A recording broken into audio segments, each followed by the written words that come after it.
Good evening, everybody. As I mentioned, apologize. Yes, Bonnie, we're good to go. Channel 79, how are you? Nice to see you.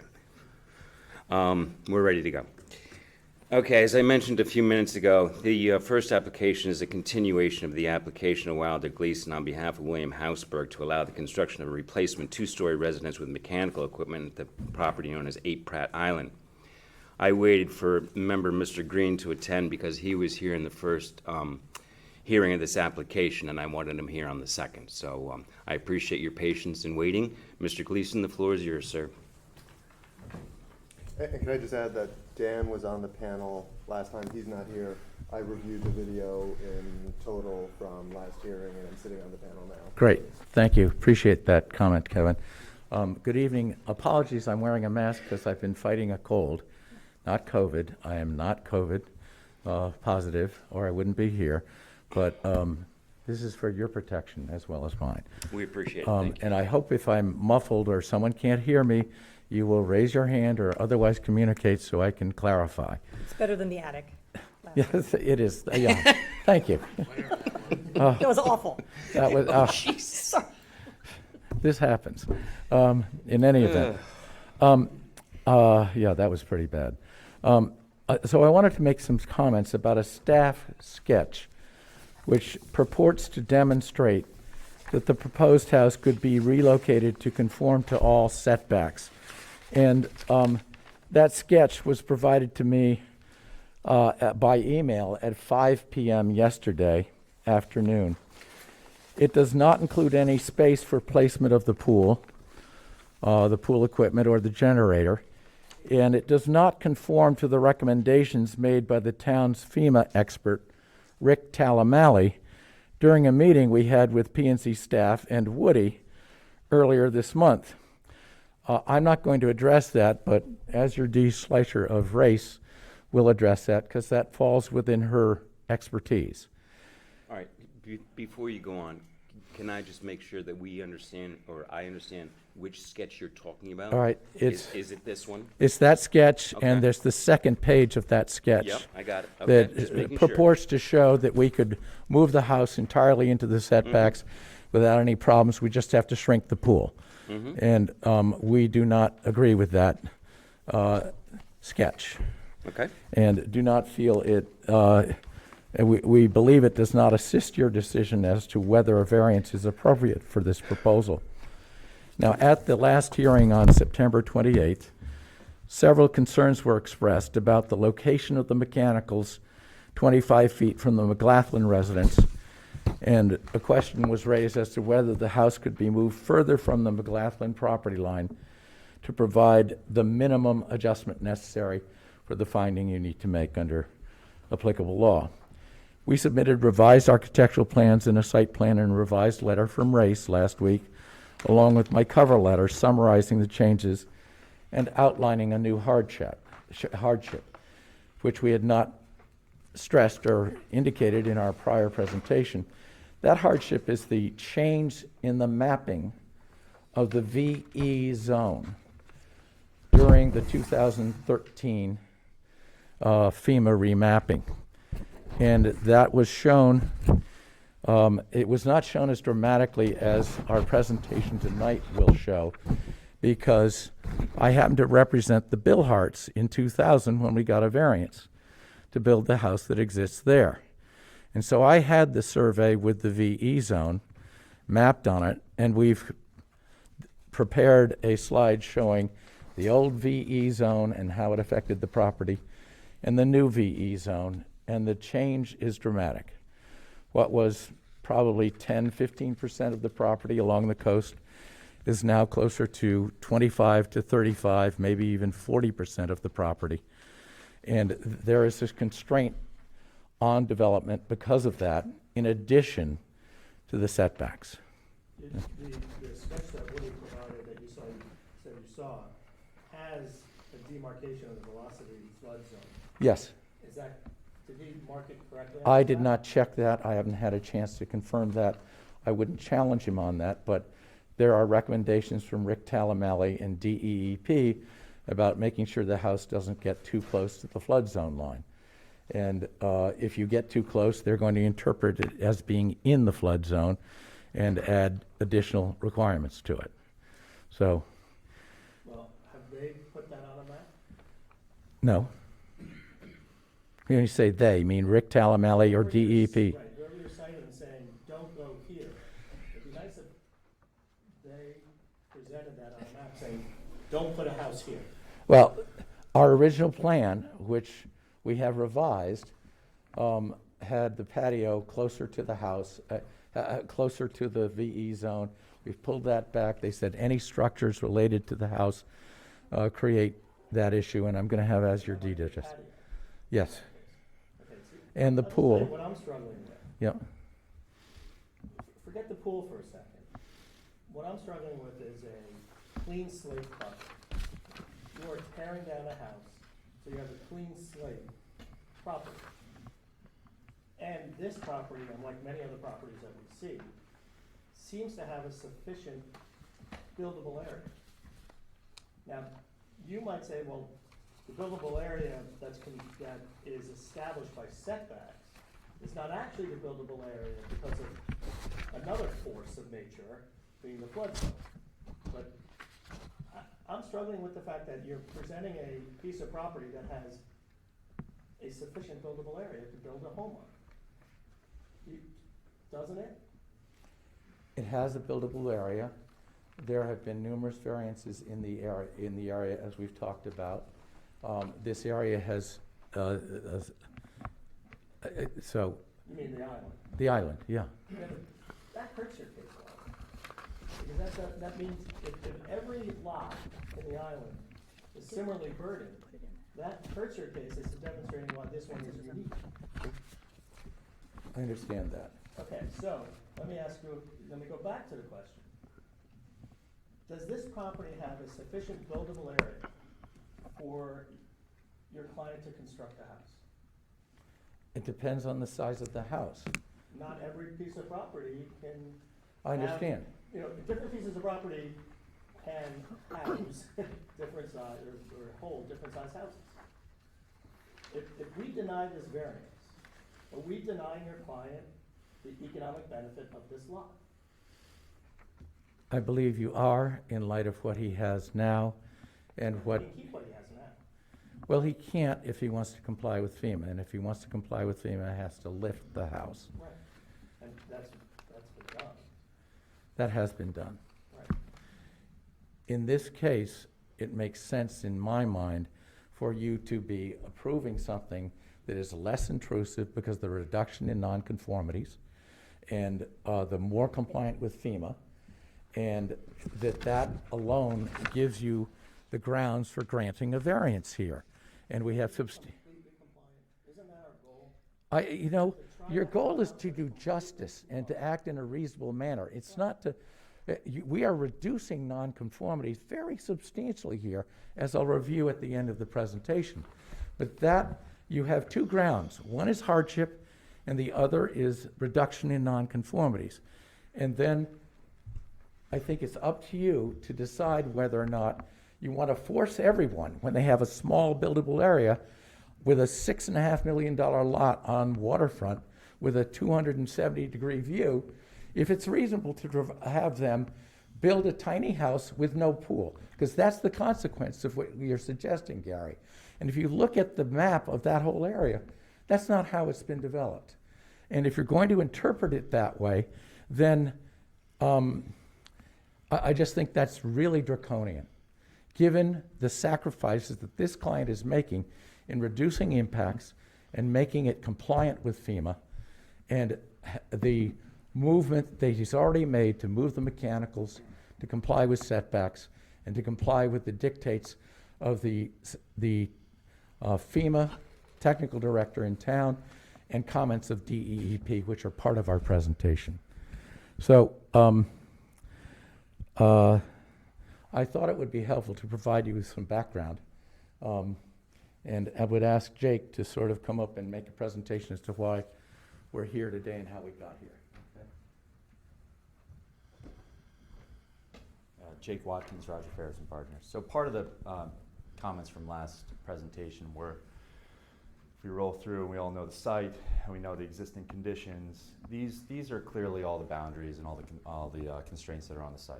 It's a small site. There's a major VE line running through the middle of the site. It goes over part of the patio, goes over part of the pool, and the existing house is close to many of those and is not conforming on the south side of the house, the existing house. When we went to staff back in February, we reviewed 3 main options for how to approach the site.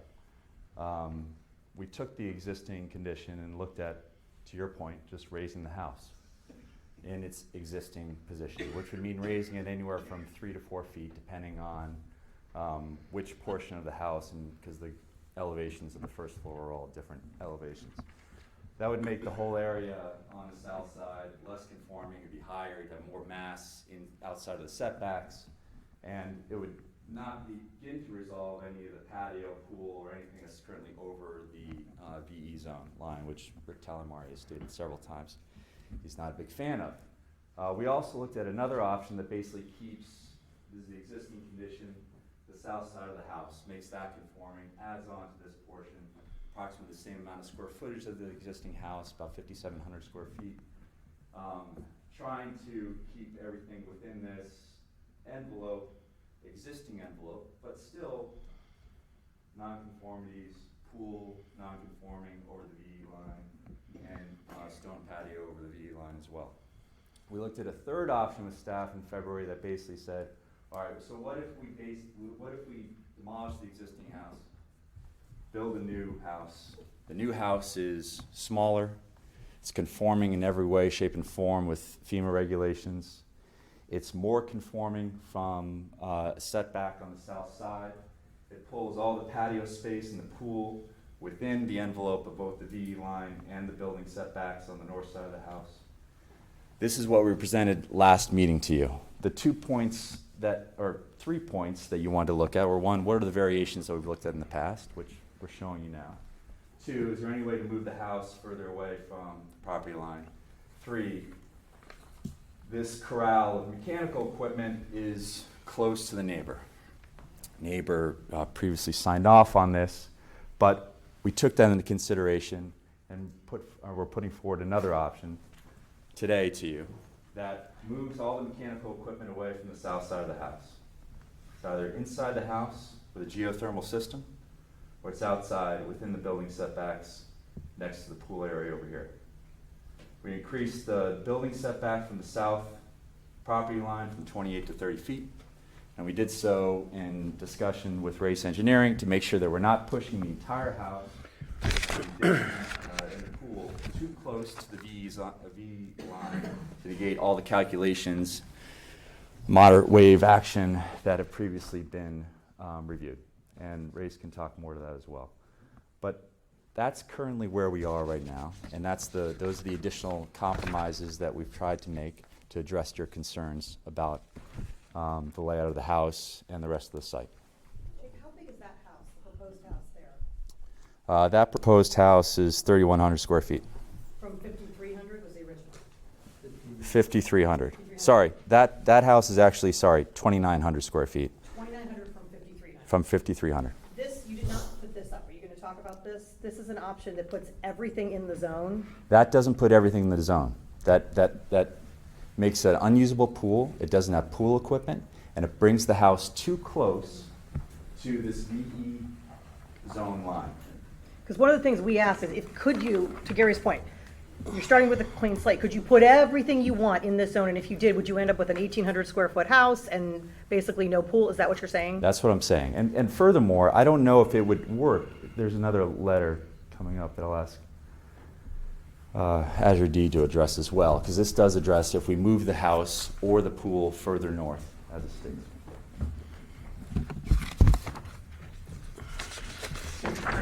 Good evening, Azure D. Sleicher with Race Coastal Engineering. Do you need me to spell that? I was going to say, eventually you're going to get it. I've been here enough. I got it for you.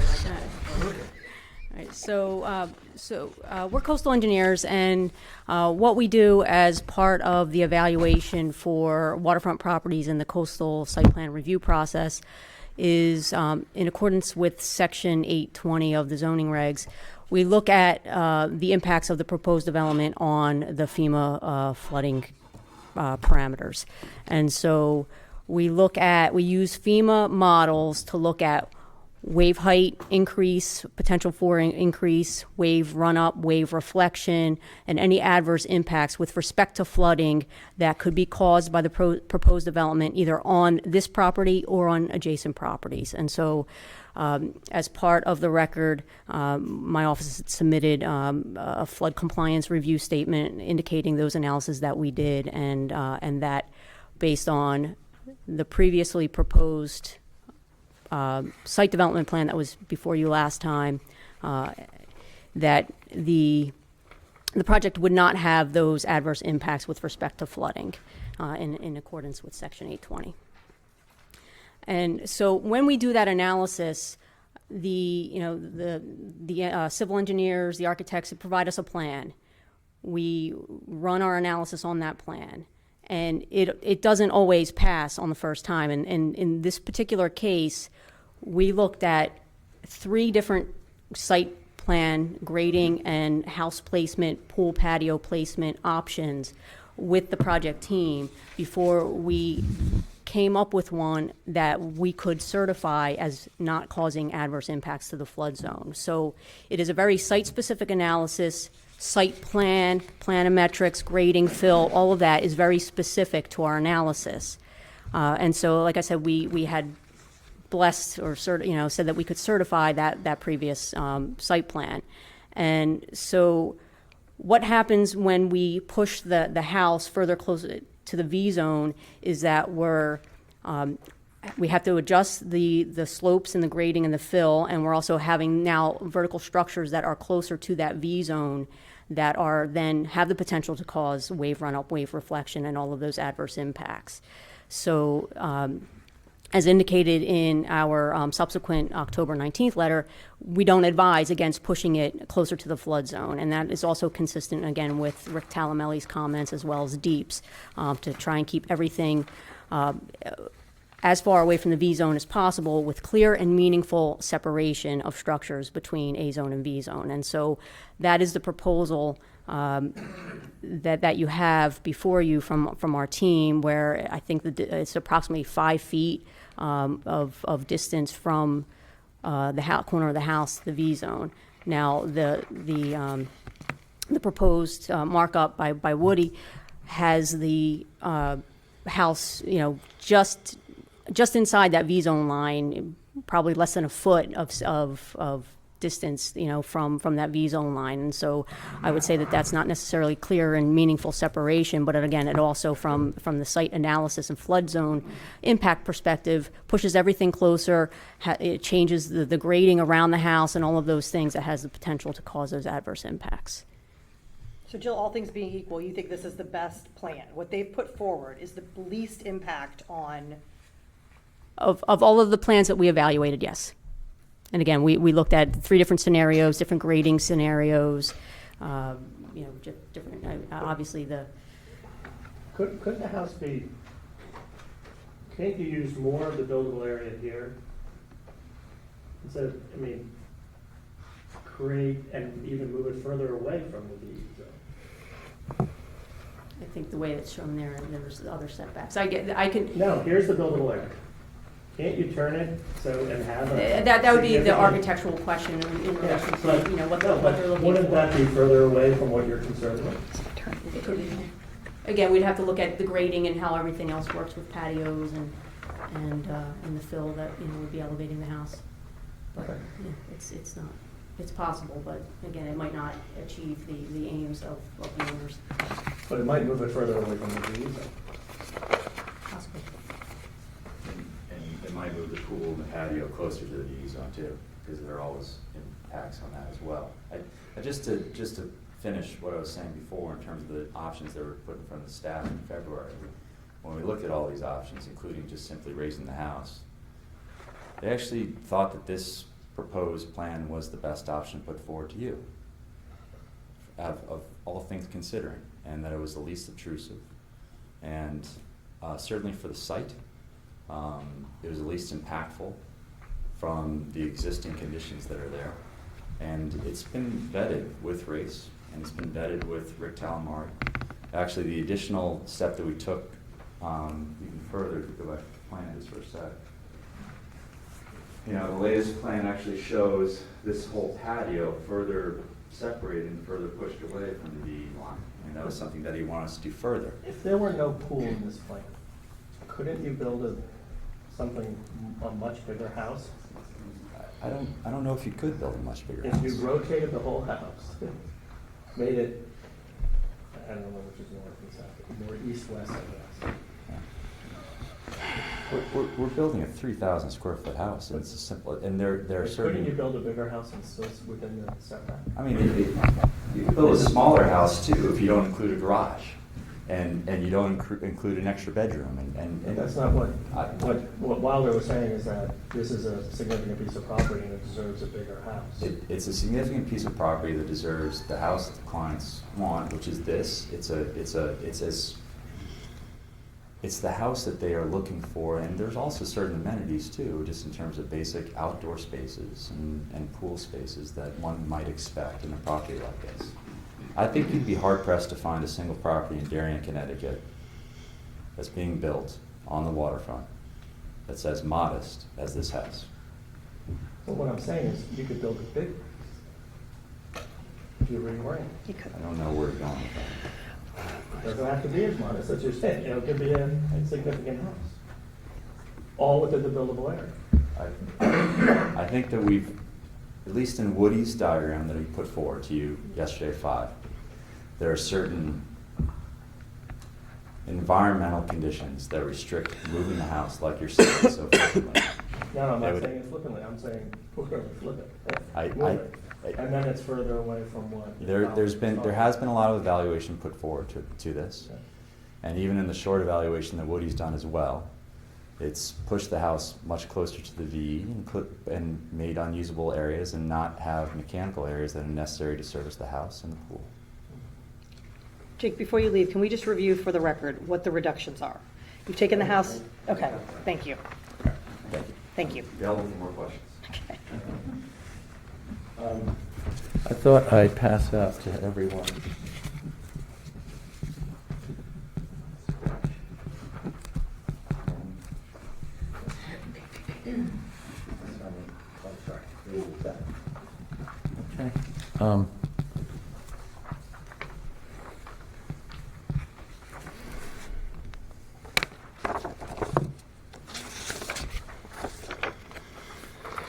Okay. From our perspective, this sketch shows the major change that occurred between 2000 when the Bill Hart variance was granted and the current FEMA boundaries, which show basically what was maybe 10 or 15% of the site becoming closer to 30 to 40%. And with that, there is the requirement, after discussions with Rick Talamali, and there's a memo from the DEEP in the P&Z file that says, you gotta keep stuff 20 feet away, which is not accurate, but they mentioned that. Rick Talamali, I think, said, as Jake testified, that minimum 3 feet, and it needs to have, as Dee said, a meaningful separation between whatever's constructed in the FEMA zone line. We've provided that. The hardships. There's the small size of the lot. It's 0.511 acres in a residential 1 acre zone. The change in the interpretation of setbacks in the late 1990s, which imposed a uniform 40-foot rear yard setback on the property when that hadn't been the case before. The prior variances for this property allowing the existing house to be 25 feet from the McLaughlin property line. The 2013 remapping by FEMA, which substantially increased the area of the undersized lot affected by the VE zone. The P&Z staff and the DEEP strong recommendations that structures, particularly residences, be located away from the VE zone to have meaningful separation, and the unique history of the property. That's the hardship side. The reduction in nonconformities we've reviewed, I've added some others. Construction of a new residence at a first floor elevation of 15% per FEMA requirements, replacing a non-conforming existing residence. Excuse me. Placing all mechanical equipment at elevation 15 in compliance with FEMA. Elimination of a non-conforming crawl space. Further reduction of non-conforming house footprint. We've reduced the house footprint from up to, we've reduced it from 892, further reduced to 603 square feet is non-conforming. That's a slight reduction from what was originally proposed. There's a reduction in non-conforming volume. We go from the portion of the house that was non-conforming was 20,441 cubic feet. It's been reduced to 13,199.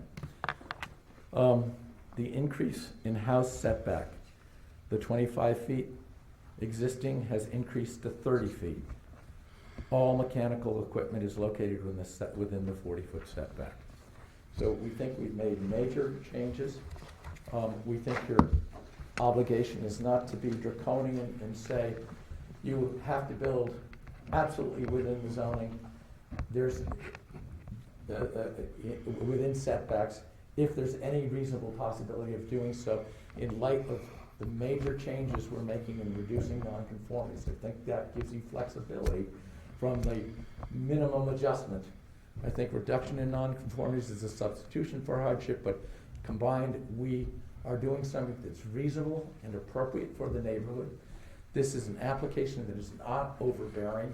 It's modest compared to what you saw approved at 10 Pratt without a variance, which should have come to you with a variance. In light of the history that's there, this is appropriate. You're never going to get a client doing what this client is doing on this lot.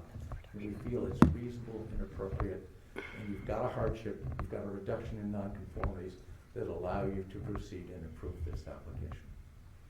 Thank you. Question. Based on your review of case law, of course, if we're doing a hardship analysis, we have to find that it's the minimum adjustment necessary.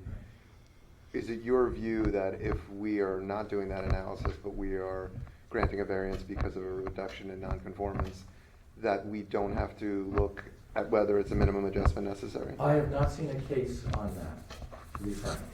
I don't know what the case law is on that.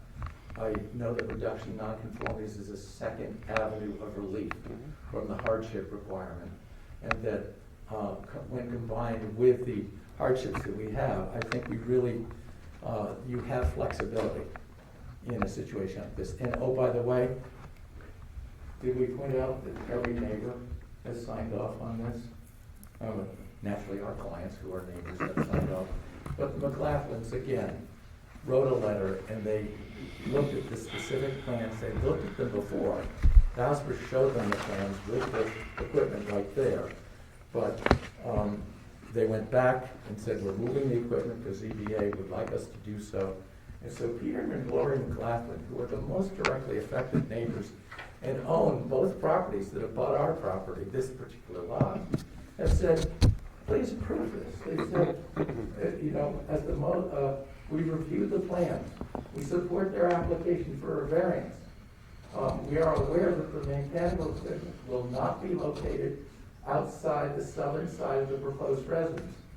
As the most directly affected neighbor, we encourage your approval of their application, which we understand will meet FEMA regulations.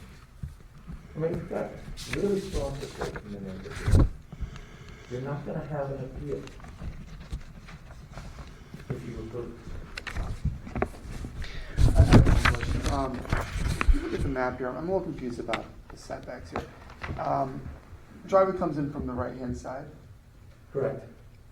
The bottom property line, are we Correct. calling that the side property line or No, the rear that's property the line? 1990 interpretation of the regulation. So what happens is, in order to have a front lot line, you have to have frontage upon what is called a street. And the definitions in the zoning regulations establish three different criteria by which you have the street. One is approved by the Planning and Zoning Commission, one is accepted as a town street, and one that's shown on the map that was recorded in the land records prior to 1920. 1924, some date in 1924. For years, nobody looked at that definition, and everything down there said, oh, the front is where the right-of-way touches the property, and then that's what you think is the McGlaughlin property line, was a 25-foot setback. Right. And it turns out that if you don't have a front lot line, one that touches a street, you don't have a side lot line, because under the definitions, a side lot line must touch a front lot line. And then all other lines, if you're not a front or a side lot line, all other lot lines are rear lot lines. Therefore, we have nothing but rear lot lines. This would be the front, you would think, and this would be the side. But since we don't touch a street, we have no front lot line, we have no side lot line, we have a 40-foot rear yard setback in the residential 1 acre zone. This is the flag lot rule. That's essentially Well, what. and then, the flag lot has an additional consideration, which is you have to go another 50 feet, From the, and then, God forbid, we had another 50 feet. At this point, we're in a situation where it's not possible to build any meaningful home. with that, you don't have. We don't have that. So, with that, we ask for approval on this. I just have two quick things, Wilder. One, young man, can you plug that back in? That's okay. And can you put up those letters of support on that screen for me, please? I'm somewhat amused that in McGlaughlин's letter, as well as the Hausberg letter of support to the Hausberg owner, because it's the same owner, so that letter amuses me. But both letters say that they are the most directly affected neighbor. Just out of curiosity, who is the most directly affected I neighbor? think both of them are. And as the non-owner, I think the McLaughlins are the most directly affected. I would think. To your hardships, I just want to make sure that I'm understanding this, and this might be a question for town council, but under hardships number D about FEMA remapping, I just don't want to get caught in the future. Are we saying now that remapping of FEMA remapping is now a hardship? No, I'm saying the remapping increased the VE zone of the portion of the property that was affected. That's the green sketch I handed to you. If you look at this 2013 remapping. No, I get it. I get it. And then because of the velocity flood zone considerations, which as you spoke about, you have to have meaningful separation between the structures on the property and the VE zone in order to comply with FEMA. That creates that's a hardship for us. You're saying it essentially shrinks the buildable area. Yeah, That's where I was going. So in the future, I may see again FEMA remapping as a I think hardship. it's a perfectly valid hardship. Okay, I just Absolutely. wanted to clear that up And because this may be the first time I've used it. it may be the first time I've heard it in 20 years, sir. So I just want to make make myself clear. It took 10 years for this one to arise, or 9 years. It was 2013, and I haven't seen anything that dramatic since 2013. Understood. I'm done. Great. Okay, you good, sir? We're good. Thank you so much. Yes, sir. Is there anybody from the audience that would like to address this matter from the public? That's a no. Anybody from the board have any further questions, comments, or concerns? Barb? Nope. Kevin? No, thank you. Matthew? Gary? Jana? We're good. This hearing is closed. Thank you very much.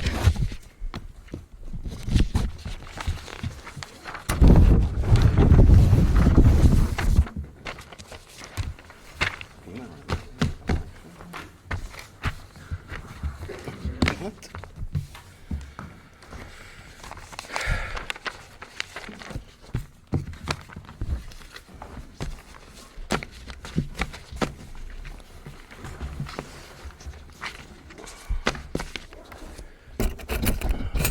Okay.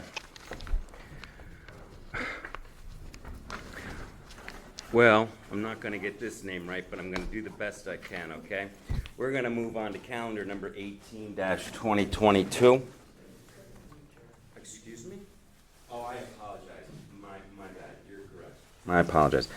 This name I might get correct, actually. Calendar number 17, pardon me. Calendar number 17, the application of James Hurley and Jane S. Amos for the construction of a replacement 1.5-story garage for the property known as 1 Tanglewood Trail. Can we clarify who's on this panel? Woody? I think it's this, I'm out and Jan is in. You can all participate in the hearing. Then we'll get the Okay, deliberations, okay, we'll do and that. then I'll make we'll make a determination at that time who's deliberating, who's not. A little crooked, but is that okay? Well, okay. Uh, Yeah, you want it to fall? Yeah. well, even would be a little better.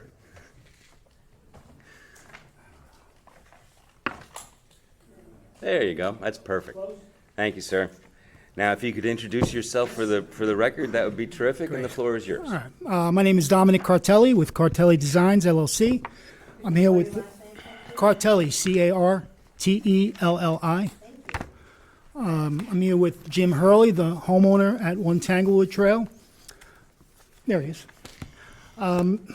So we're here, as you said, to reconstruct an existing attached garage on this property. If you look at the site plan, the top of the map is the western edge of the property. That attached garage is non-conforming to the side yard setback. That nonconformity was approved through a variance. And there are some issues with the property as it affects that garage. On the western, the top edge, that western adjacent property line, there's a little brook that over the course of the last few years has swelled and flooded, and we've had a couple of very bad events at the house. The Hurleys have been out of the house since, is it June 2000? September of last year, because the brook swelled, went into the garage, through the garage, into a full basement area, and then into the crawl space. All the mechanicals were ruined, and our proposal is to rebuild the garage on the same exact footprint, but we just want to raise the slab 12 inches, reframe the walls, reframe the second floor to align with the current second floor, and create a storage area above the new garage. So this is the current elevation. If you'd like to pick up the microphone and just take it out of the stand. This you can microphone? use that, yes. Oh, wow.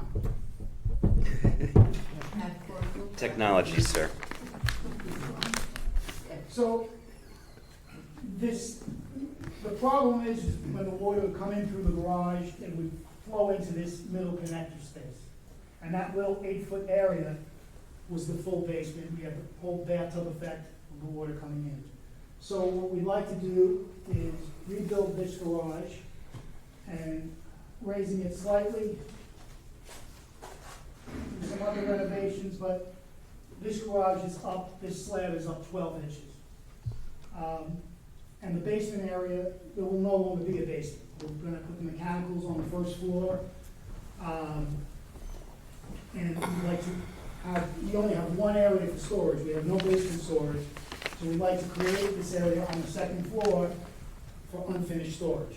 The area above this reconstructed garage will add volume to the building, but it's all unfinished space.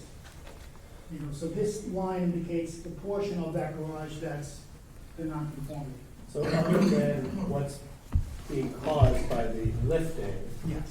you're not adding footprint or additional volume other than what's naturally has to happen when you're Yes. lifting it up. Yeah, we want get out of the we water. want to reconstruct the whole garage, but it's going to be the exact same footprint as it is now.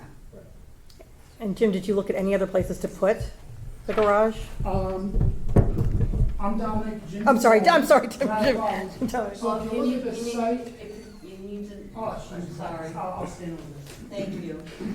So if you look at the site plan, towards the east end of the house, yeah, there's some property there, but we have a drainage plan that was engineered, so that would affect that plan.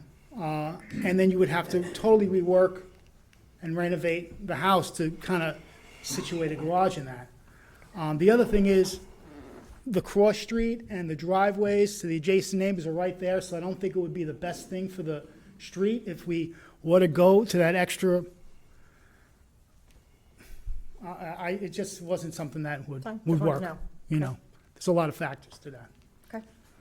Well, I believe the garage was on the east side of the house at the start, but it was relocated, and then a living room or a sunroom or a porch was put there. Yeah, I assume that was a detached garage at one point, Mm-hmm. and then when they attached it, I guess there was a garage where the living room was, yes, which is all finished space now, Pardon me, sir. yes. No problem if you want to talk. Happy to hear you, but I just need you to introduce yourself for the record, that's all. I'm Jim Hurley. Come No, here, I Jim. Yeah, we're a little more formal than that. I'm Jim Hurley. I bought the house in 2014. I did the research on where the garage used to be. And in 1959, the town granted approval to build the garage where it currently is.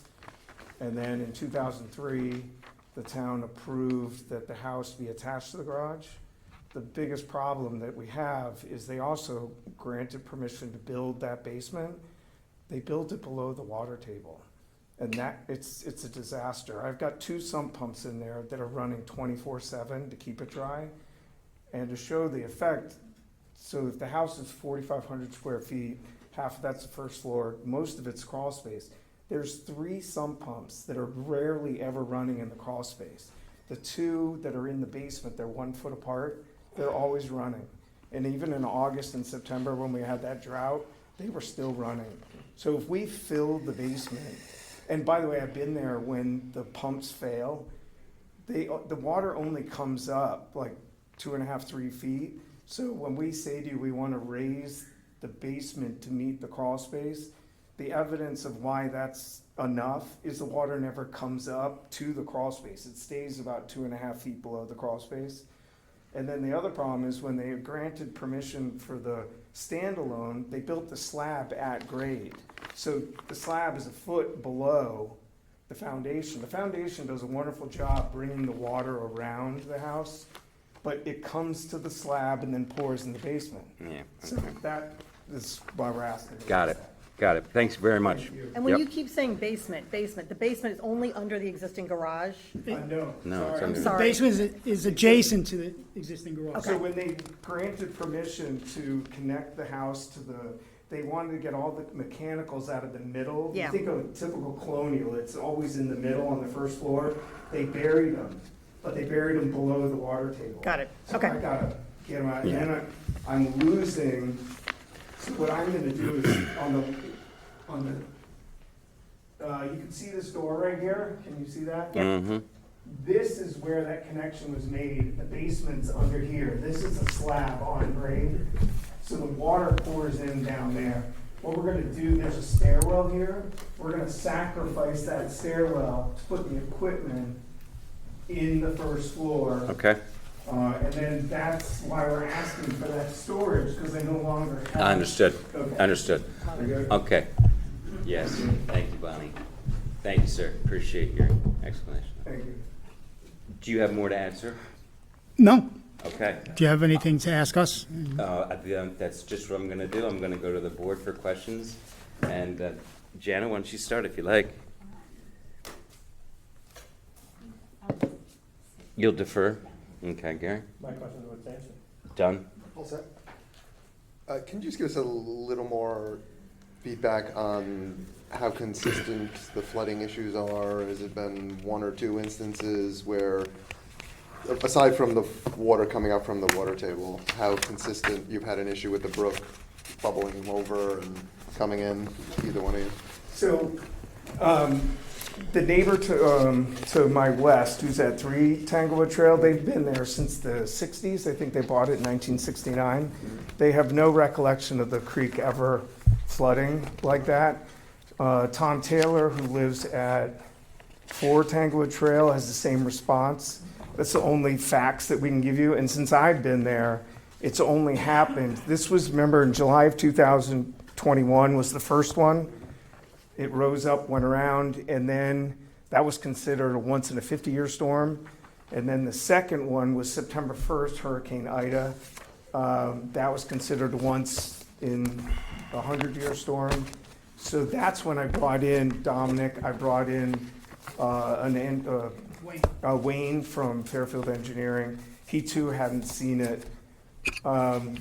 And I didn't have flood insurance because they're like, this is a 1% probability, but it happened twice in 3 months. Jeez. So that's, does that answer your question? Yes, it does, thank you. Okay. Barb? Nothing. Okay. I think we're good. Is there anybody from the audience that would like to be heard on this matter? I can't see anybody, so I'll take that as a no. This hearing is closed. Thank you, sir. Yes, sir. Okay. I was so excited about calendar 18, I jumped over Hurley. Sorry about that, sir. And now I am, in fact, on calendar number 18-2022, the application of Brenda Kurtopoulos. Yeah. Wow. Nailed it. On behalf of Sean Moxham and Kathleen Cowles, to allow the construction of a one-story sunroom addition for the property known as 109 West Avenue. Thank you, ma'am. Good evening, everyone. Brenda Kurtopoulos of Building Concepts, as just mentioned here for Kathleen Cowles and Sean Moxham. So the applicants respectfully seek a variance to section 334 of the area and zoning regulations so that they can enclose an area that is existing. It's currently a 12 by 19 deck. And they are looking to enclose it the exact same size. Obviously, the area will be greater. It'll be a total of 228 square feet and would not change the current footprint. This is an existing non-conforming building lot with respect to minimum lot width. At no point does this existing lot conform with the required minimum width. With that said, there's no conforming portion of the existing lot in which a structure may be erected without a variance to section 334, and therefore represents an inherent hardship. The requested variance is essentially to rebuild a form in the exact location, the size 12 by 19, of a previously approved deck. And again, understanding the reasoning for necessary variance and the fact that the proposal increases the volume of the area compared to a flat deck. The proposal does not seek to change the position or side yard setbacks of the existing, which do conform. We've notified all neighbors as you requested, no negative responses. We actually do have one letter acknowledging the addition, which consists of well wishes, and that's from the Hyatts at 114 West Avenue. There was a question that was submitted by someone relative to landscape, fencing, screening. Currently, there are no plans to add additional screening. I do have photos of what's existing. I'm not sure if you got them because it was a last-minute question.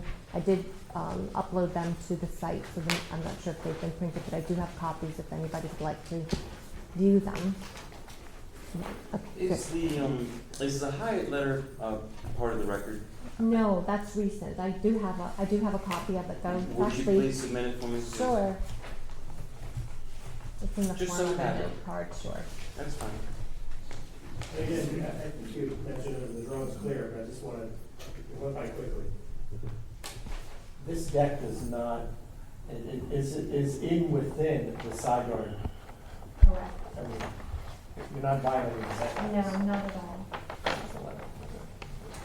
What brings us here is the just- lot It's width. just a lot.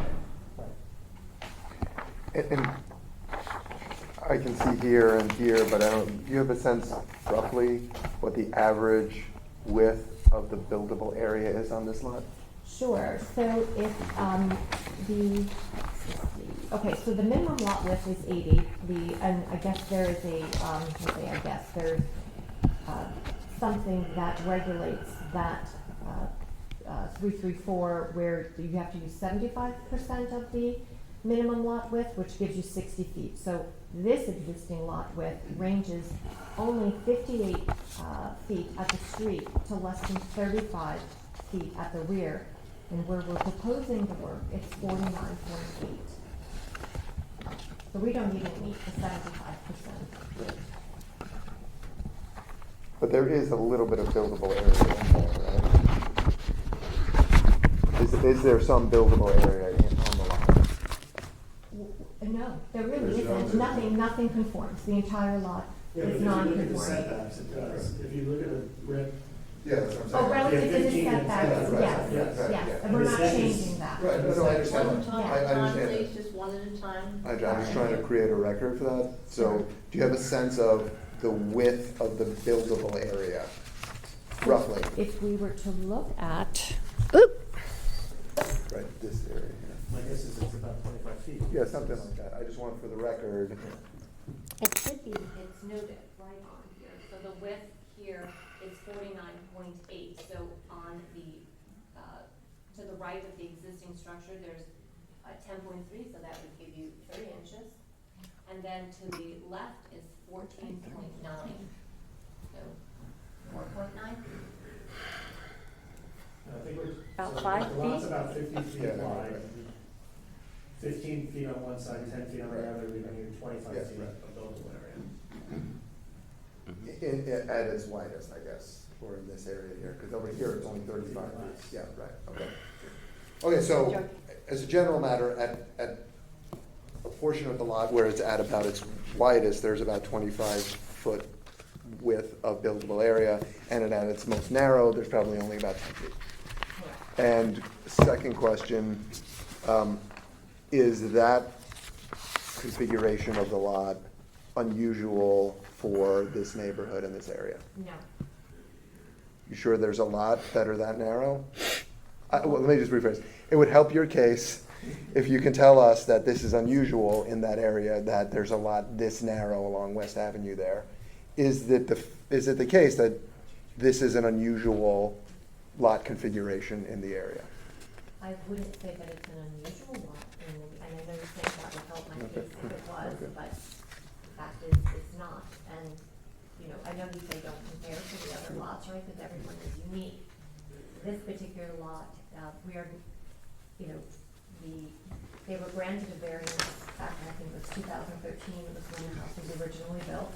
We're not looking to change the footprint. So, I mean, I would not be truthful if I said there weren't other lots that were that narrow. And we appreciate your honesty. Thank you so much. Okay, is there anything else you'd like to add before I go to the board? Yeah, any questions from anybody? Okay, well, we'll find out in just 1 second. Janet? Could you just tell us the purpose of enclosing, what is the rationale for why the owners would like to enclose this, for that? Just to have it on year-round space, or their thought is, you know, bringing the outside in, and making it into a contiguous unit. All glass, In one story.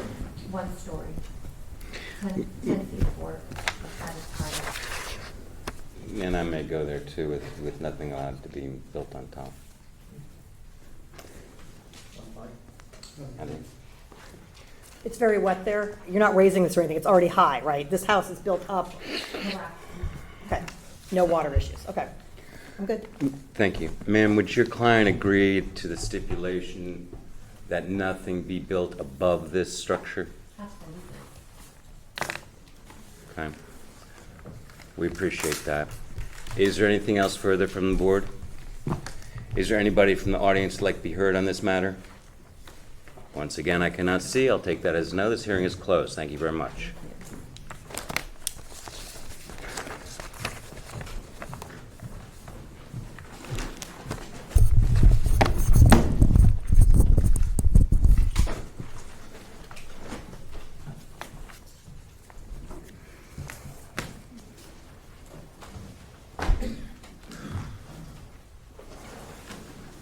Okay. Moving on, calendar number 20-2022, the application of Zhu Han and Jinzi Dang. Great job. How'd they do? Again, yes. To allow the construction of a 2.5 one-story residence at the property known as 59 Maple Street. Sir, it's your floor.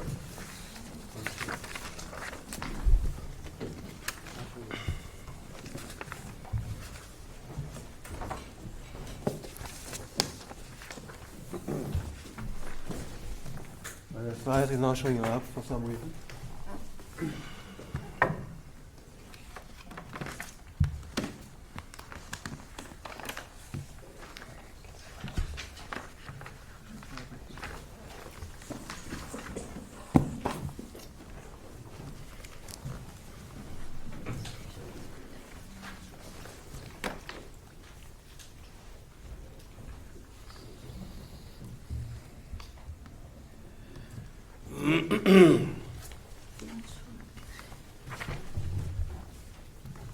We're having some technical issue here, but I guess I can just get started. So, good evening. My name is Xu Han, and this is my wife, Jinzi. And we're here to present our case on 59 Maple Street. We bought this lot last year, and we want to build our home here. We've been living in Connecticut for over 15 years. We both graduated from UConn and got our doctoral degree here. And we now work in New York City, and we commute from Fairfield County. So Darien, in our opinion, is the best place to live in Connecticut and to raise a family. And we've been here very often, and the setting of the town, the people living here, the beach, the top school system. We love this place, and we really want to build our home and grow our family here. This is the survey map that we got from the previous. Do you want him to have the mic? You need to have the microphone. Okay. That's right. Okay. Thank you so much. No problem. So the marking on the property is shown here. This is the survey map that we got from the previous owner when we bought the lot. So the lot is non-conforming. It has a tapered shape. The frontage is really narrow, less than 45 feet wide. And the town has a minimum lot width requirement to be 60 feet. So without any variance, that will push the buildable area all the way to this really small triangle area, and that's impossible to build anything reasonable there. So we are applying for variance on that. That's the only thing.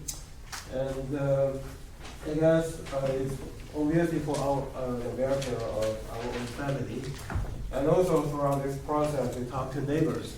The previous owner took out the house in 2016, so it has been a vacant lot for more than 5 years now.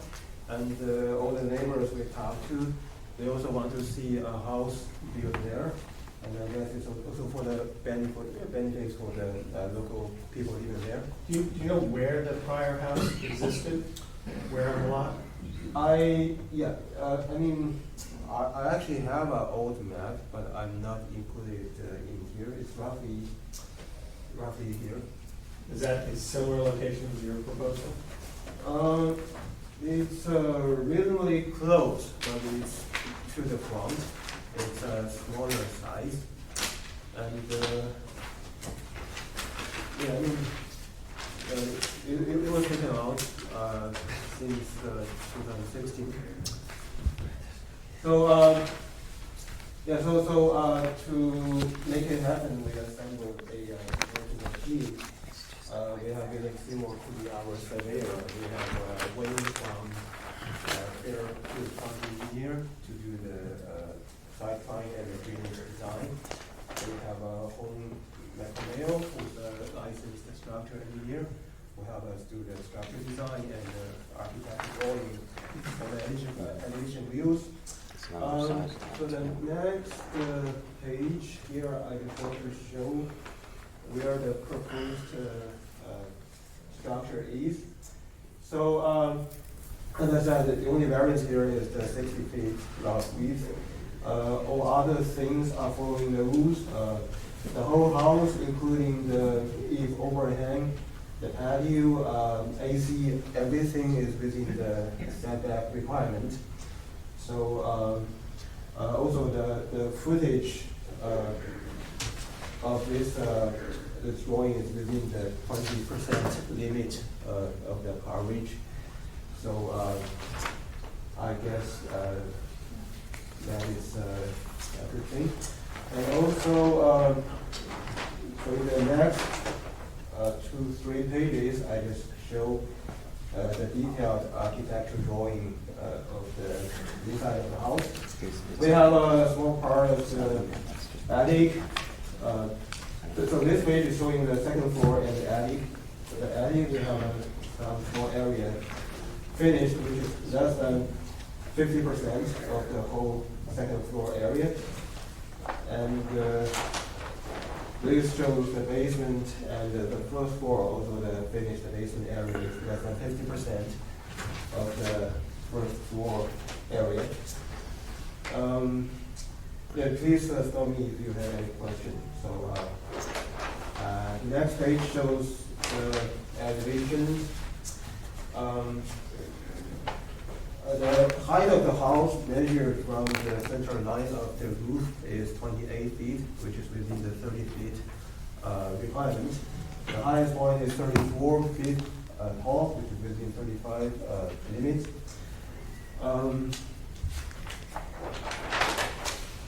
So this is the front elevation. Again, the last page here shows the drainage design, and we have a detailed report from Wayne, which we included in the application material. I think he has a conclusion that the proposed building has no adverse impact on the surrounding area, neighbors. So I guess that's pretty much the major things I want to present, and if you have any questions, I'm happy to answer.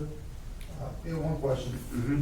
Aside from the width of the lot, from what I can tell, all of the setbacks are conforming to our 1/5 acre zoning, correct?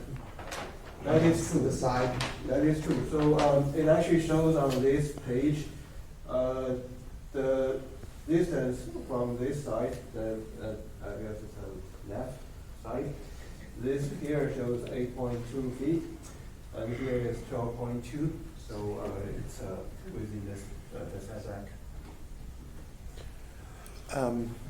How many square feet is the house? How many bedrooms? How many baths? Are So you it's, building a garage? It's Give us the details. Sure. It is a standard 2.5 story. It has 4 bedrooms. It has a 2-car garage. The square footage of the house is, I mean, the footprint is, I think, 14. I have it up in the slides, but I just said this is the best of my memory. Could you estimate roughly how much, what's the total square footage of the house? The total square footage, including the first floor, second floor, finished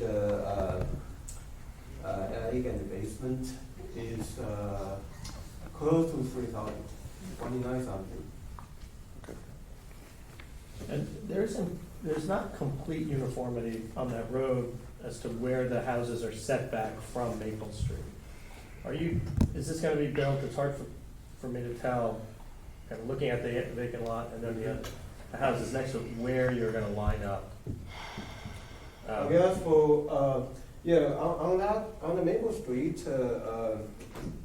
yeah, some houses are closer, I think this proposed house is a little bit far away from the street, but it's not that too far away. I know that our neighbor has her garage roughly here, so her house will be roughly here.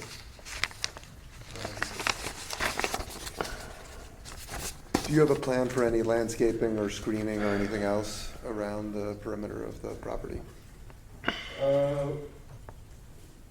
Landscaping wise, we have the driveway outline here. Other than that, we plan to put up a fence. There's another issue that I want to bring it up here. We have some encroachment issue from actually both sides of our neighbors. Their fence is part of it in our lot. So we talked to one side of the neighbor. I'm sorry, I didn't understand you. Okay. But did you just tell the board that the neighbor's fence is on your property? Yes, we have such issue. On both sides? Yes. But one of the neighbor actually. Excuse me, I'm sorry, you're gonna have to introduce yourself. sorry, that's all. I'm Just for the Jinsey record. Down. Oh, she needs to have the microphone too. Oh, Sorry. Bonnie, you're having a rough night. Jinsey Down, I'm his wife, also owner of 59 Maple. So we did try to talk to both sides of the neighbors. We tried 3 times on, was it 63? No, it's 57. Oh, 57, and nobody answered the door. We'll keep on trying.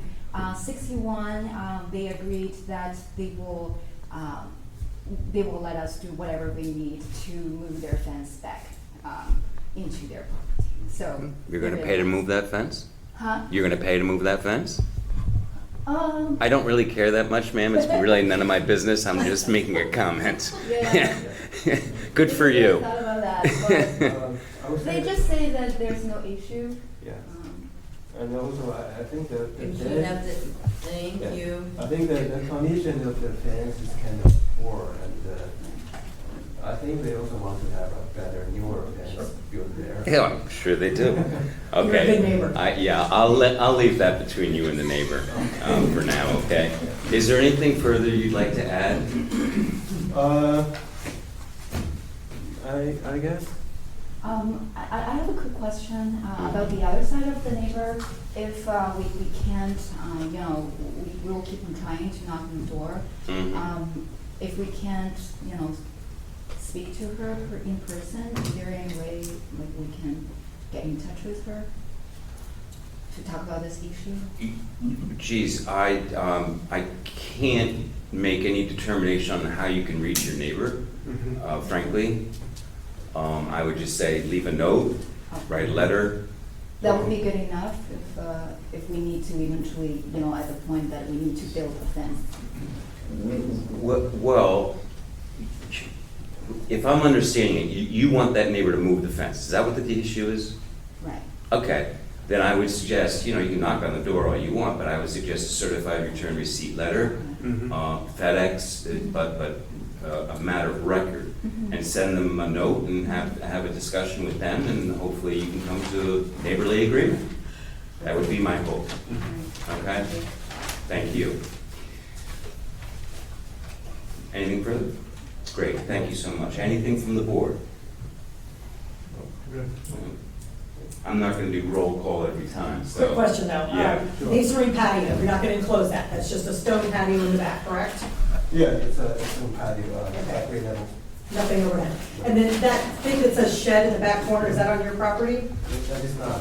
Okay. I think it's belongs to the neighbor. Again, it's a grandfather, so Okay. I don't know much about that. That's actually a good point, and I would assume the fence is on the right side of that shed, and it's right on the property line.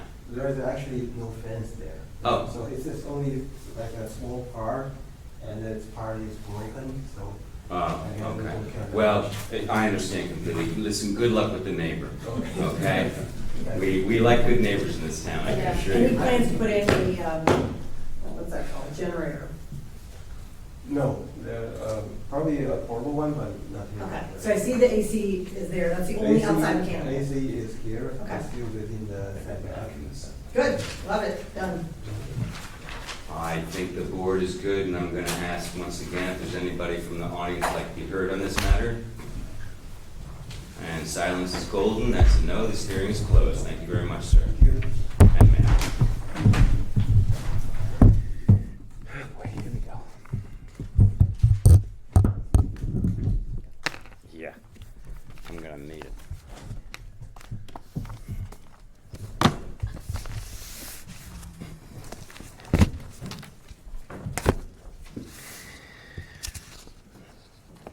Okay.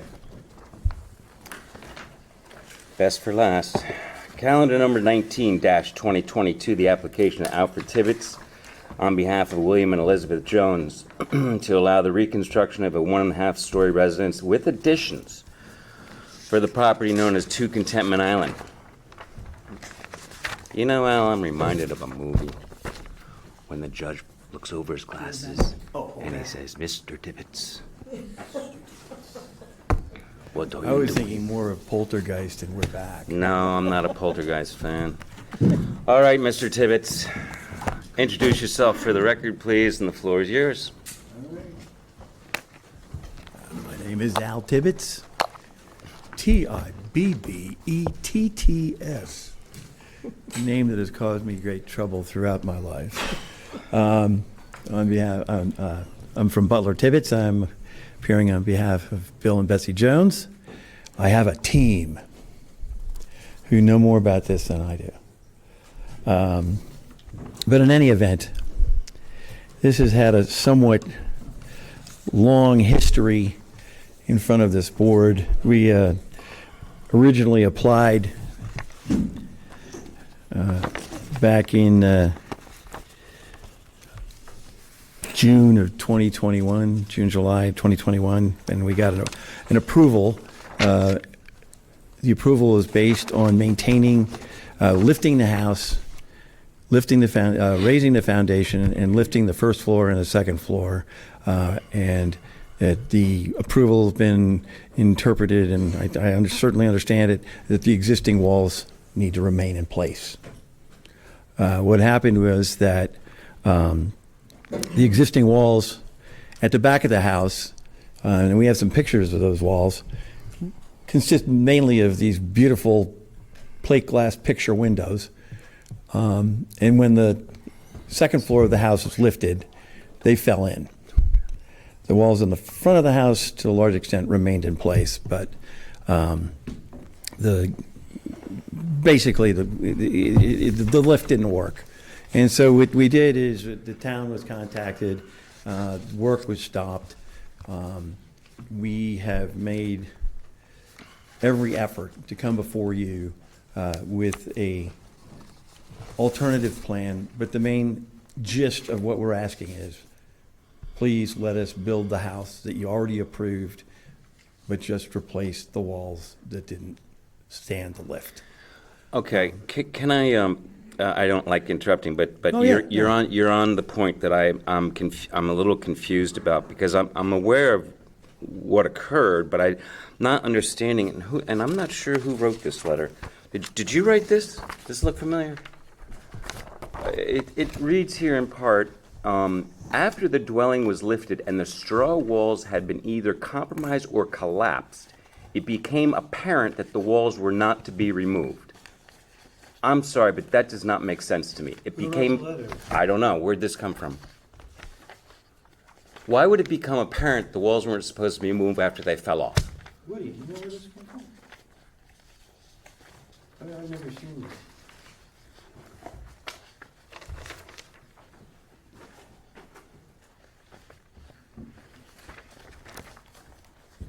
I'm not sure. We might have to look it up. Wasn't that part of your submissions? No. It was the first document I read. And when I saw that sentence, I said, well, this doesn't make sense right from the get-go. So it is what it is, but for the record, I want you to know, did he write it? Let me find out. Okay, here you go. This? Okay, so when my dog and pony show continues, you can ask it. Okay, that'd be great. Do I have this? I don't know, but I can't make sense of that. Okay, and then just the other thing I wanted to point out is, and maybe you haven't gotten there yet, so I'm not sure, but I just wanted to point out that you came in for an amendment. Okay. Have you gotten to that timeline yet? Or you passed it? Okay, let me clarify that point. Okay, please. We got approved in the summer of '21, and then in the spring of '22, we came back with some refinements. This is all pre-construction.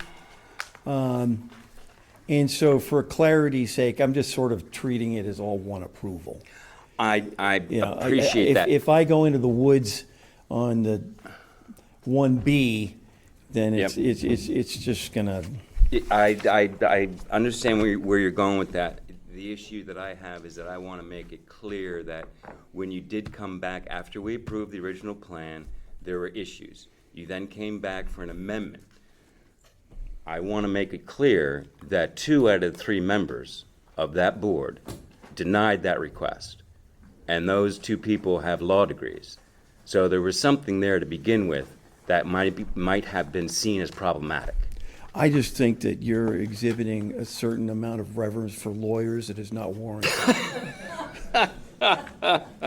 Actually, it's the reverse, sir. It's my respect for the legal team that I have here that I depend greatly on. And I just found it interesting that 2 out of the 5 denied the request. You know, it only takes 3 to have an amendment approved, so your group was fortunate, and I appreciate that. I mean, they needed to come back and really present to us, not do it via amendment. If I recall. Yeah, as a point of clarification, we got hung up a bit because we were requesting permission to build an extension of the kitchen out into the buildable area, and the board had a problem with that. That was more of an issue, it was an increase in volume in the setback area. It was a covered walkway that was going to be sort of divided in half, and the kitchen was basically going to turn into like a mudroom for the kitchen. And I think that the board balked at that, and I certainly don't blame you. You know, Okay. lawyers are not. Good. So continue, but your plan now is to build, you said what was approved. You're not looking, it was unfortunate, I guess, that the walls weren't able to withstand that movement. Yeah. The jacking of the house or the movement of the second floor.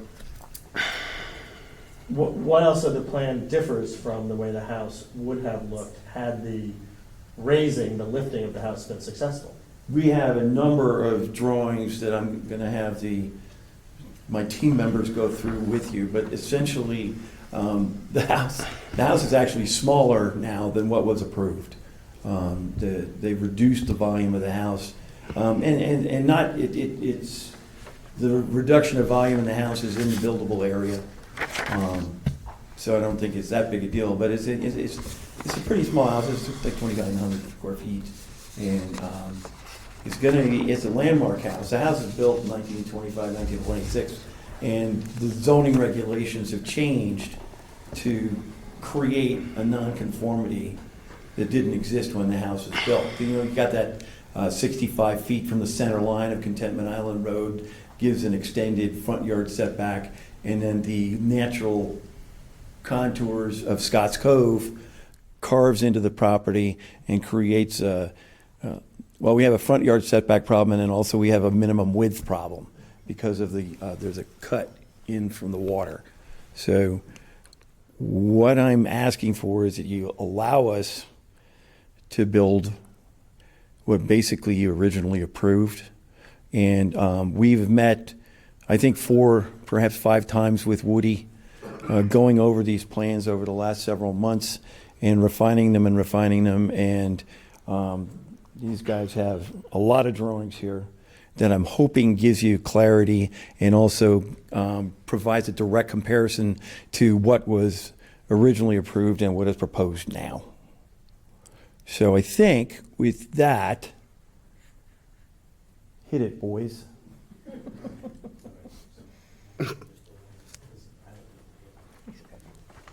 No, these people are your friends. You can just talk to them. You can just talk to them. And you As can long as have you a don't mic. insult the lawyers on the panel, I'll be fine. Well, I used to be a, Which I was one. I used to be a lawyer on the panel, so. Tim Bartolomeo with Sound Engineering Associates. I'll give you this down later. So, as Al went through, we did make a number of improvements, but changes from the previous variance approval. And what we wanted to show, and really the architect is not here this evening, he's got COVID, so I'm gonna sort of do this a bit on the fly myself, so forgive me. But we reduced the size of the building, like Al said, in the buildable footprint. We also changed some of the dormer lines on the roof. I'm sorry, quick question about that. What's the difference between the red and the green there? Okay, well, that's a great question. So what we're showing here is, during our discussions with Woody, we got into an explanation of what happened during construction. What happened, the house was lifted, physically was lifted, and some of the walls did not survive that lift. The house was then brought back down to its original position because we stopped work, and there was a concern that the house being up that high on temporary cribbing during October was not really a good idea. So at great expense, the owners decided to get the house lifting company back and put the house back down at its original position and then temporarily secure it. So that's the way the house is standing now. It's on temporary shores, but it's at its original elevation. Oh, hold on one second. Is that off? No, this is for the tax recording. The red is what's remaining from the previous structure. Green is new construction, and yellow is replacement. So, and yellow is where the walls fell in? Or Yes. where- That's correct. Yes. And is that on the Contentment Island side of the house or on the back side, on the water side there? Both sides. Oh, Yeah, this is the side. okay, this so is the front. walls fell in on both sides? Yes. There's, No, the walls at the front of the house, if you go by the house, they remain in place. But, Right on Contentment Island Oh, Road? yeah, right on Contentment Island Road. So that's my question. I'm sorry, these walls are. They have to come down. They have to come down. Those, okay, the yellow ones? Yes. That's They Contentment have to- Island? Yes. Wherever you see yellow is replacement. What do you got? That's right, that's correct. Let's get the first floor plan. The first one here, That's the red, foundation. is just the foundation, so that's staying in That's place. existing foundation and new foundation.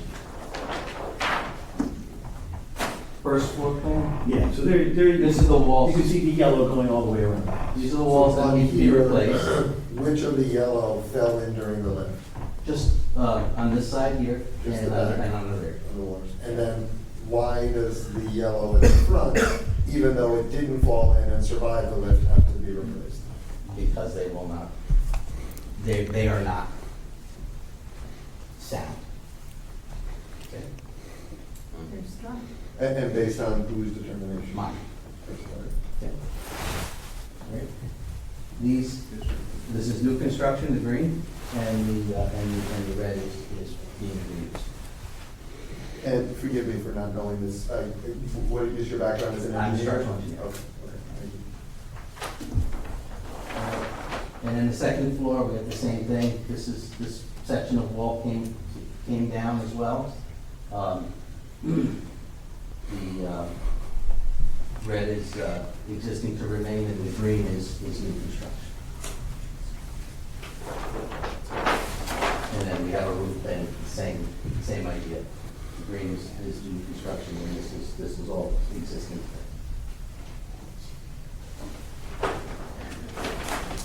I'm gonna ask ask a crude question, because we went by to look at this, and I'm looking at the video. There's nothing left.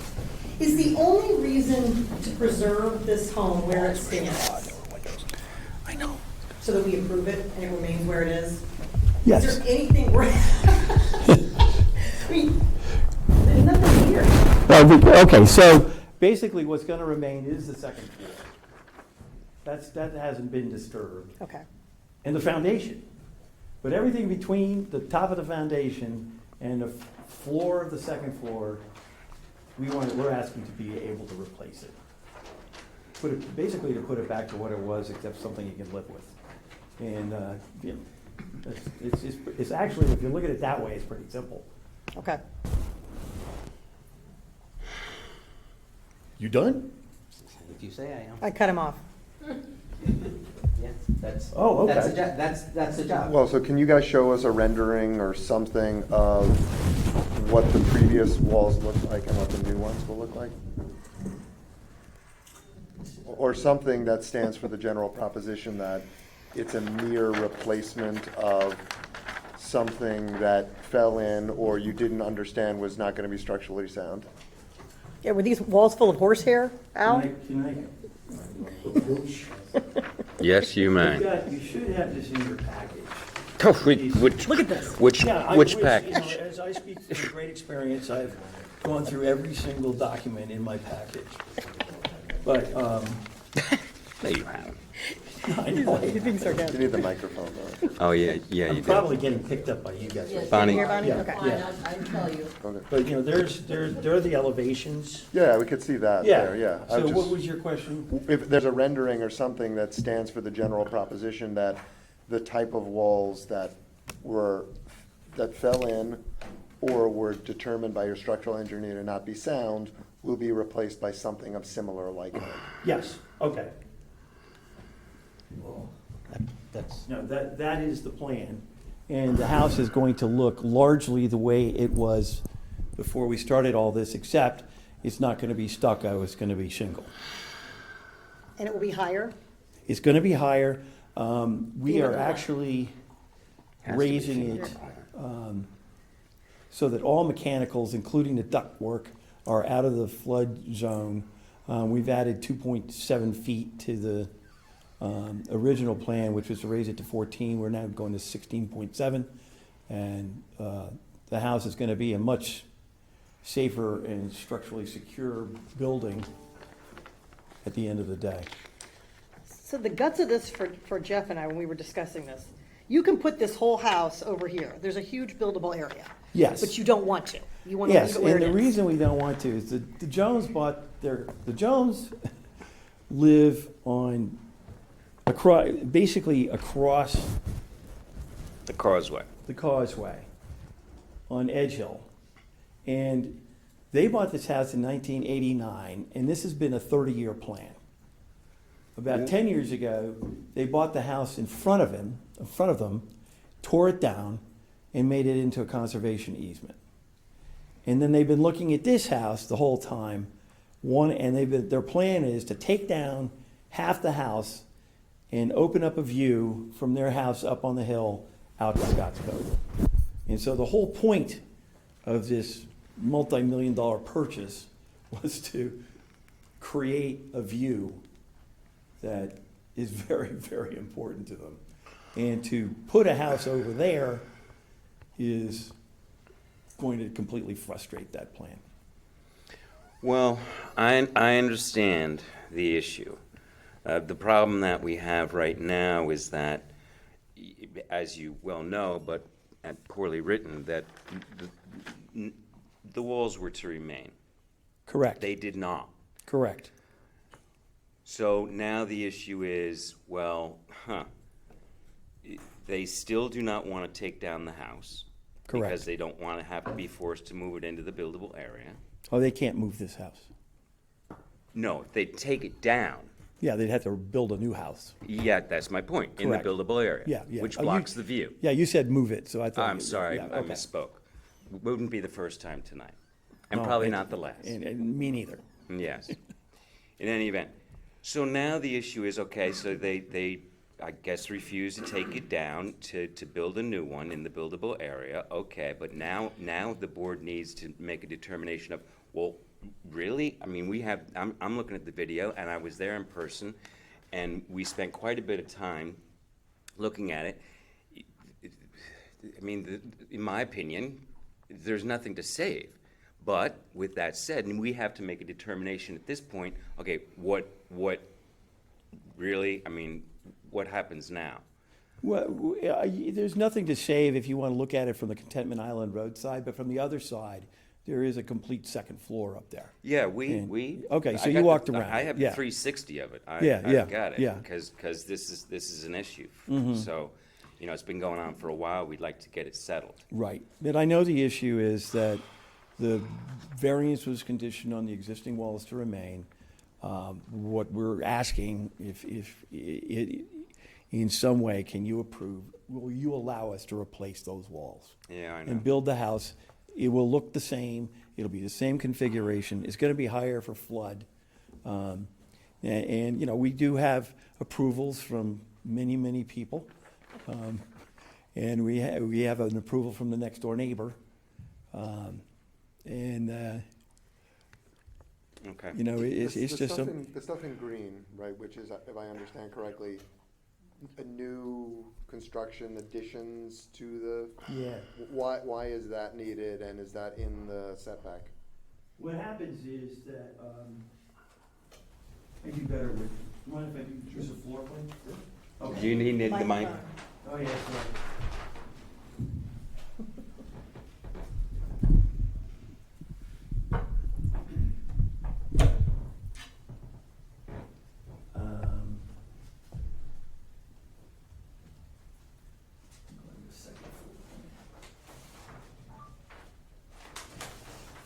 Okay, so what happens is that this house extended considerably beyond this footprint. And so a lot of what you see in green is a place to put the mechanicals, air conditioning, and also to create, and then instead of having a blunt end where the house got cut off, there's gabling going on the smooth impact where the house was cut off. Does that make sense to you? So it's not any added, it's actually less volume. If you did do that, you actually have this is a vertical wall. Oh, yeah, come on.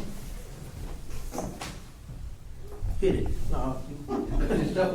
Yeah. This is where you. Yeah, this is where we were looking at. So. Yeah, this was existing, and then this was approved.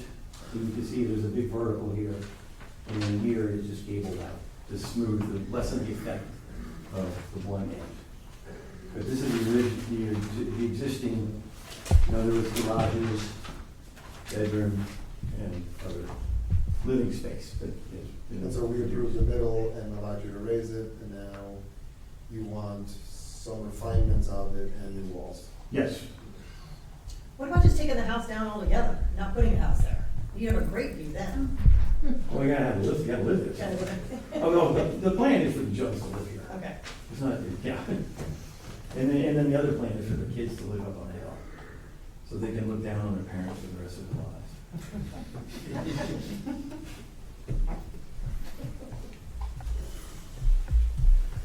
Gary? I think you're violating one of the rules I think you encouraged. That's clearly marking the buildable area of these surveys in some other color. So that would be good. I gotta show it to you. You I'm not trying to hide it. Can you do that? Can I hide a buildable area? Woody did that, yeah. But I certainly don't deny its existence. I was actually kind of, I thought Wilder's presentation was remarkably similar in that regard. Yeah, but in this case, you're not taking. Yeah, we're not one building, and yeah. necessarily looks the other, but I distinguish these cases. You're not taking this house. No, we're not. We're just trying to put it. It's not a clean slate project, and I know undoubtedly when the approval was granted, a year and a half ago, whatever it was, realize there was the assumption actually that literally, that all the walls would stay. Mhm. I think what we're gonna have to juggle with is enough, are enough of the walls and foundation going to stay so that this meets the purpose of what we approved? You know, to be clear, all of the foundation will stay, Yes, I understand that. none of the walls, right? Yeah, can I just add? None of the first floor walls. Can I qualify that, I'd like to please? add something to. One at a time. Add something to Al's comment about the walls. You know, one thing that I think is, and I don't know if you're aware of this, and I just want to make sure that it's clear. One of the things that was discovered during construction that is unusual. I'm a structural engineer. I've been doing this for 34 years. I've seen a lot of different kinds of structures. The walls that we're having problems with were found to be constructed of straw. Okay? So this was. I heard that fairy tale. Yes, Straw. yes, Right. yes. We didn't find it, the Three Little Pigs were not there, but. Keep looking. But this is a unique situation. This is something that was not anticipated, you know, at least, you know, initially when we were applying for this variance. So there's I think, a uniqueness about this that I think the board should at least consider. That, yes, ideally, the intent was to lift those walls, keep everything intact. That did not happen. Did not happen when the house lifters showed up and said, well, we can't do this. And it was a surprise to, you know, to everyone that once it was discovered how the walls were actually what they were made of. I'm surprised you didn't look at that before you lifted it. You didn't drill the wall and see, look inside and see little piggies? Yeah, I'm gonna add something here. You know, it's a Fraser Peter house, right? Fraser Peter, right? Yeah. It's a Fraser Peter house, and I don't know what was going on in his brain when he designed this house, because all his other houses are stone. But these are actually straw bricks. Yeah. They're not. It's not just like hay bales in there. They're hard as a rock, and they're reinforced with steel columns. So concrete columns. Excuse me. Thank you. Okay. That's why I had it. All right.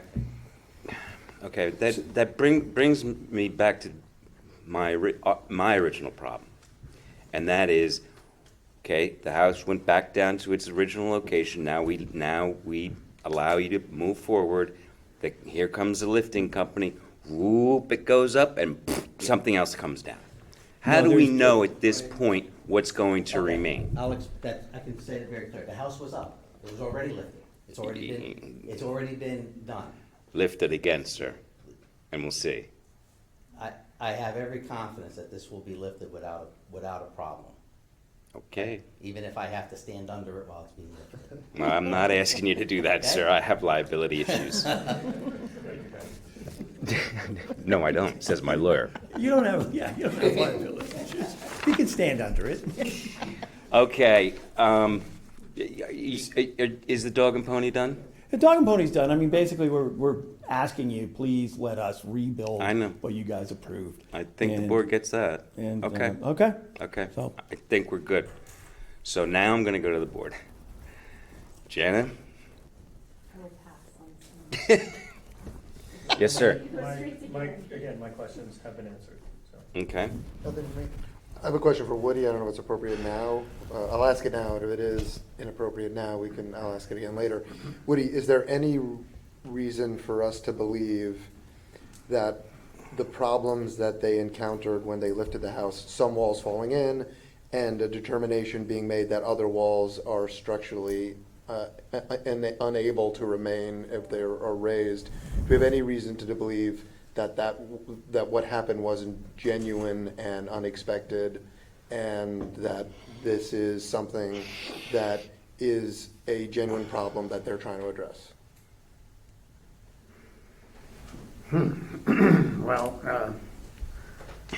I first saw the house with Al, actually, and there were some openings in the walls. There was quite a bit of apparent research done before the July 2021 application here. So I was surprised when they came back in the spring and said, well, we really can't manage the whole project the same way, we've got to replace the floor. So this has been a progression which still leaves me without confidence. And all I can say is they're saying now they would replace all of the walls, I believe.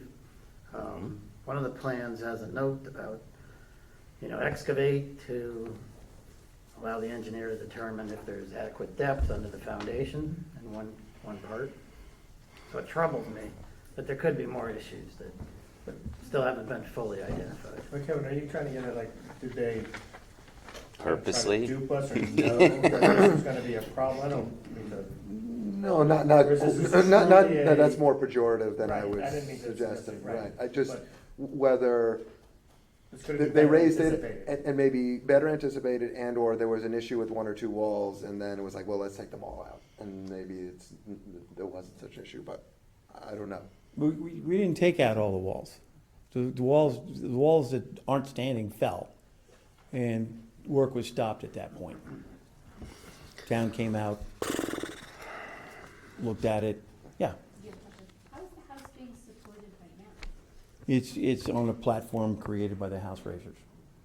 They just, there is, go ahead. No, the house is temporarily anchored, and it's shored. It's on the temporary lifting shores as it stands right now, but just lower. They basically look like railroad ties. The second floor is being supported by? By cribbing, temporary timber cribbing. Mm-hmm. Okay?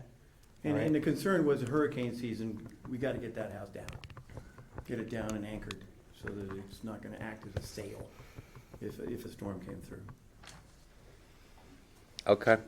Procedurally, is this an amendment or a new application? New application. Yeah. Yeah, because, We blew up the last one. yeah, exactly. Okay. I don't know where I was. I think Matthew went, then he went. Barb? I don't know what that is, no. Well, okay, I do. I have a question for the board. It may be a deliberation question. I don't know, but I'm going to ask it anyhow. If it's a deliberation question, what do you just tell me? Here's the issue.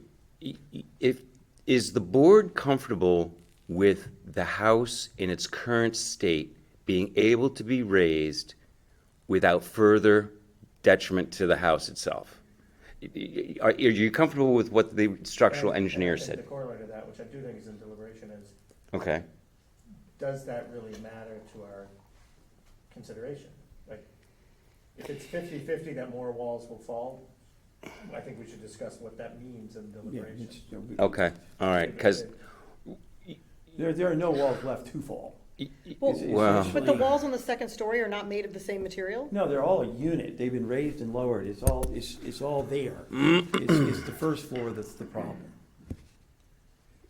So essentially, if you want to look at it as a broad brush concept, we're gonna raise up the second floor, wipe out the first floor, and rebuild it. And everything between the foundation and the second floor, with the exception of elevating the foundation for flood reasons, will remain the same. okay. Then I'll address the issue in deliberation. I believe the board is good. Okay. And your team is equally as good? Where everybody- We're really good. We are really good. Oh, yeah, Yeah. you are. Is there anybody from the audience that would like to be heard on this matter? Please come forward. Introduce yourself for the record, please. My attorney says, don't do this, don't do this. Yeah, No, it's because my face gets red, but put up with it. So, if you read, I think that William Jones, owner of 2 Contentment Isle with my wife. So if you read the intent letter that we wrote, the memo we wrote to the board, that was attached to a letter that we sent to our neighbors, 68 of them signed support letters. So I understand that community support doesn't mean much, or isn't the deciding factor here. There's a technicality involved, and I understand the technicality, and I appreciate, you know, the difficulty you have in wrestling with this. But I'd like to say this. One, the current site of the house is visually the best place for the house to sit. It sits behind a large silver maple that's been there for 40 years. So the house is not obtrusive, won't be obtrusive. It's a small house. Small houses aren't being built on the water these days. This is going to be a cottage. And we're putting an easement over the part of the property that can be built on. So in the future, a developer cannot buy this property and build what they're building fence post to fence post. This is going to always be a small house on a fragile piece of property. In moving the house to the site that it could be built on, that we have a right to build on, you'd have to dig another foundation. You'd have to take the current septic system, which is approved for 6 bedrooms, and you'd have to put that someplace else on the property. So it's much more disruptive to the property. So if you believe this is a fragile piece of property, this is probably the best thing, in my opinion, our opinion, is to let the house sit where it is and don't disturb the property any further. And it would solve that problem, but it also obviously does a lot for us. It gives a sense of space on both sides of the house, which putting the house where the setback is crams the house all the way over to the northern part of the property, right on Pound Gut. The problem with flooding, because we've been able to look at flooding of this property for 30 years. It's one of the things that we talked about with previous owners. All the flooding, 99% of the flooding comes from what they call the tidal pool. It doesn't come from Scotts Cove. It comes across Tokenique Beach Drive, across a little small piece of property, and it comes up and into the driveway right where the house would be built if we built it in the proper setback. So it's right in the where the flow of flooding takes place. So really where it's sited now is a safer place, in my opinion. I still don't know, and it'll be an interesting challenge for the association and homeowners down there if flood, ocean levels rise. We can raise this house. We've agreed to raise it above FEMA because the town wants us to raise it higher, and we said fine. We're building a drainage for the association at our own expense. We're trying to do everything we can, but even in raising the house, there's going to be flooding down there. There's that whole area floods, and it's one of the things you kind of say to yourself, okay, for the privilege of living down there, you put up with flooding, and if you're old and disabled, you want to get the hell out of there and go someplace else during big storms. But there's nothing we can do about that. We're adding to the drainage when the tide turns, but the roads are low. They're below flood. So this house, where it is, doesn't impact negatively the flooding. And I maintain that moving it would be a detriment or a disadvantage in that respect. So that's pretty much what I wanted to say. Okay. Thank you very much. Thanks. Appreciate it. He did okay. He did. Is it a documented Fraser Peter home? I don't really know. It certainly doesn't look like one. It's not one of those English Cotswold cottages that's made out of stone. So there's anything architecturally significant about it? Not anymore. All right. Yeah. We're all good. We're all good. It's getting late. We have things to do. Okay, I believe I asked the audience. Mr. Jones got up. Is there anybody else in the audience? Yes, ma'am. Please come forward. Introduce yourself for the record, please. My name is Barbara Epifanio. I reside at 14 Chenemere Road. And Spell your last name? E-P-I-F-A-N-I-O. Thank you. My husband Bill and I are here in support of the Joneses project, and I would like to read into the record the letter that I sent to the board on September 28th. Ma'am, this letter is already a matter of record. It's been submitted. Okay. It has been, correct? I believe so. I sent Woody? it to Hammond Okay. and Woodside. In the Interest of time. interest, thank you. I couldn't come up with the word. Appreciate it, Vice Chair. In the interest of time, I'm going to ask you to let us just move forward because the letter is in fact a matter of record. So we're good. We appreciate the neighbors' support for the Joneses project, and we acknowledge that. So thank you very much. Okay. But if you have something else to add, please, the floor is yours. No, I would like to say that I enthusiastically support their project because I live on Shenamere Road, where the juncture of their house, the intersection, everyone on Contentment Island Road and Shenamere must pass back and forth. It's the only way to get to our homes. So this project impacts myself and many other neighbors. And I know with what they wish to do would be a huge improvement. It would only better and beautify the neighborhood. And Betsy and Bill are people of great integrity and would make this project better for all of us. So thank you. Thank you, ma'am. We appreciate your comments. Thank you. Are you together? We are. Okay, great. Did you have something to add, sir? Just a quick addition. Introduce yourself for the record. I am Great. the other half of this couple. Yes, I'm Bill indeed. Epifanio. And I'd like to echo what my wife said and also just to stress a couple things. We have known the Joneses for 3 decades now. We've both lived in Tokenique for that period of time. Bill and I served on the Tokenique board for well over a decade each, and I served as the president of the board for 6 years. I only mention that to say that we both of us have a sincere appreciation for Tokenique, its traditions, and what's important to maintain in that neighborhood. And believe me, the Joneses have represented that and reflected that in everything they've done in their prior home acquisitions and improvements.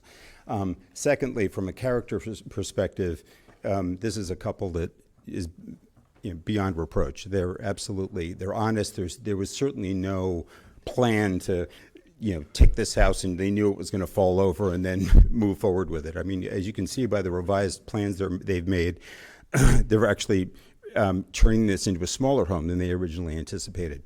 And I would just ask the board to consider one thing, and that is the Joneses have spent millions of dollars for a view. Now, that's extreme, maybe in many people's eyes, maybe, but the fact is, if moving the home to another part of the property that would block that view would really be a shame given how much they've spent and how the extremes they've gone to basically improve what was there. And having driven past this particular home for 15 years in our current location, what was there was pretty shabby. And what they have done in prior cases, we can expect they will do in this case, and that will be an improvement. That's all. I just wanted to throw in a vote for that. Thank you very much, sir. And thank you for taking the time to listen. Not a problem.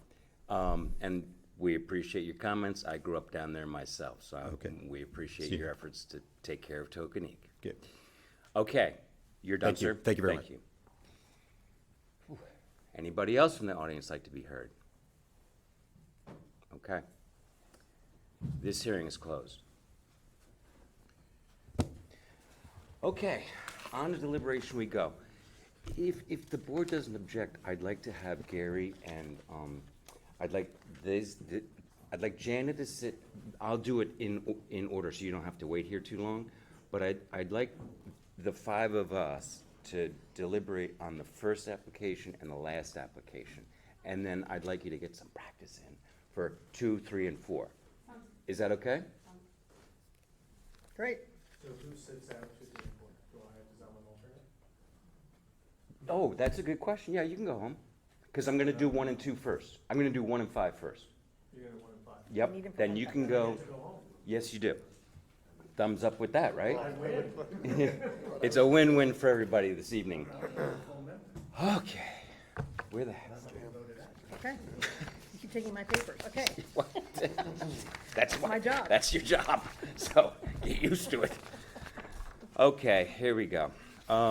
So if everybody understands, I am going to deliberate on application 16-2022 first, the Hausberg application. Then I'm going to go to the end to the Jones application. It's a matter of who's deliberating what, okay? That's how we're going to do it. So, starting with Houseburg, calendar number 16-2022, comments from the board. I'll get my notes. I'm not hearing any comments from the board. I'll Mr. start off. Yeah, please. I think this is a very reasonable proposal. It's R1 half zoning, and, or excuse me, R1 zoning with a half acre lot. And the setback they're running into is a 30-foot setback, which would be enough if there was a proper, if that was considered a side setback. So I think that they've shown that they've done enough to account for both the setbacks on the ocean side as well as the southern side as well. And they've reduced the non-conformities pretty substantially. So yeah, I'm in support of this. Okay. So- Gary? Whoops. No, I'll jump in. No, Okay, Gary. that's I fine. mean, Kevin, go ahead, please. So. Order does not matter. Start at the beginning. I don't think there's anything unusual about this property compared to the other properties in the area. I think there's testimony on the record confirming that. I don't think there's a hardship here because I think there is a significant and reasonable buildable area that you could build a reasonable house in and still have the proper justice in the use of your land. So the question for me is the reduction in nonconformity sufficient enough to give us a basis for granting this variance? I think as part of that analysis, it's fair to talk about and consider whether it's the minimum adjustment necessary as part of that analysis. So I do agree that this is a substantial reduction in nonconformance. Sometimes even the representative for the applicant here comes before us with things that are de minimis adjustments in the nonconformity. This is, I think it's fair to say, a significant reduction in nonconformity. But I am troubled by the question of whether this is the minimum adjustment necessary because of the pool issue, right? But for the need to have a pool here, they wouldn't even need to be before this board. So I'm struggling and want to hear from the rest of my board members to help me make that determination, because while I think the nonconformance is good and I think the house is being reduced to a reasonable size, the need and desire to have a pool is not something that's appropriate for a variance, but in the grand context of it, we are seeing an improvement in the property and a move towards conformance with our zoning regulations. Alderman, I agree completely with Kevin. I did want to make one note, because though you heard the conversation, I'm really happy that this proposal moved the noise-making machinery away from the neighbor's house. I think that was an inappropriate place to propose it, and I don't think the neighbors really understood that until they were asked point blank and told point blank where the machinery was going to be. So I think moving it is also an improvement over what they showed us in the past. I do think the entire plan is being driven by a desire to have a pool.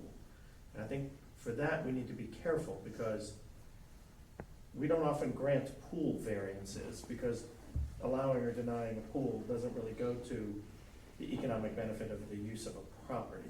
It's a nice to have, not a must have, even in an expensive piece of property. And I think we need to be careful not to buy into one of the arguments that was made is, this is an expensive property, so it deserves a pool.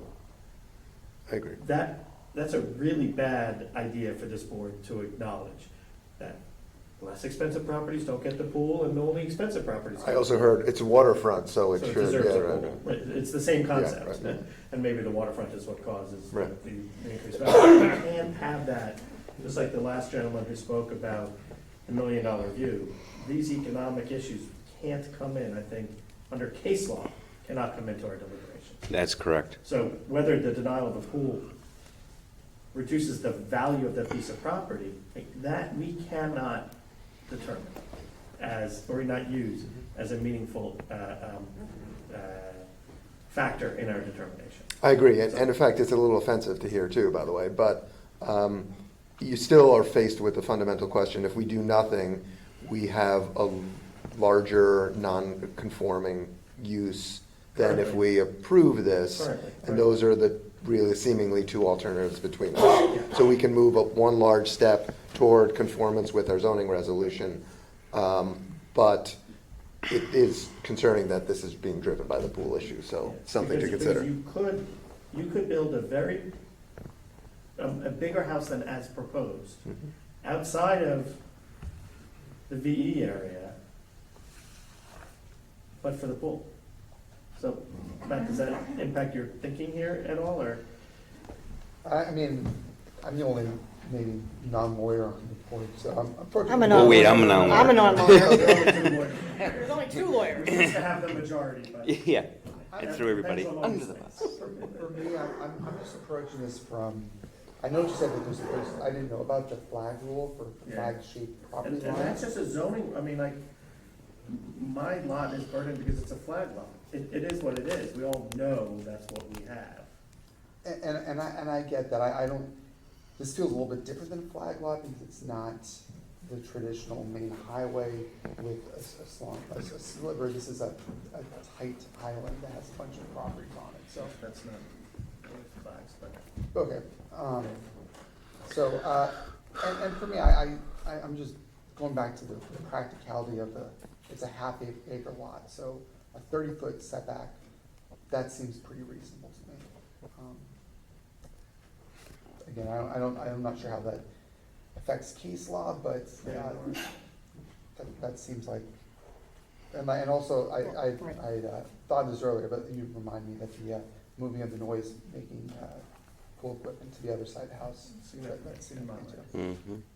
So I liked this application the first time. What I found missing was the drawing he showed. It was the final drawing where they showed how the whole property with the pool could fit in the buildable area.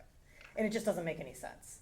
Could you do it? Absolutely. Can we make him do it? Absolutely. I love listening to your legal argument, but at the end of the day, I think the job of this board is to make improvements on these properties. And I have seen an abundance of improvements noted in this proposal. And I just think it's a great project. They could have put up some big honking home there and still gone for the pool. They were very conservative with what they came to. They took into consideration all the issues that we look for, all the hardships. I think they responded. They've asked for a little bit more than they could have asked for, but I'm fine with it. I love your arguments. I get your arguments. That's why we're a really dynamic board.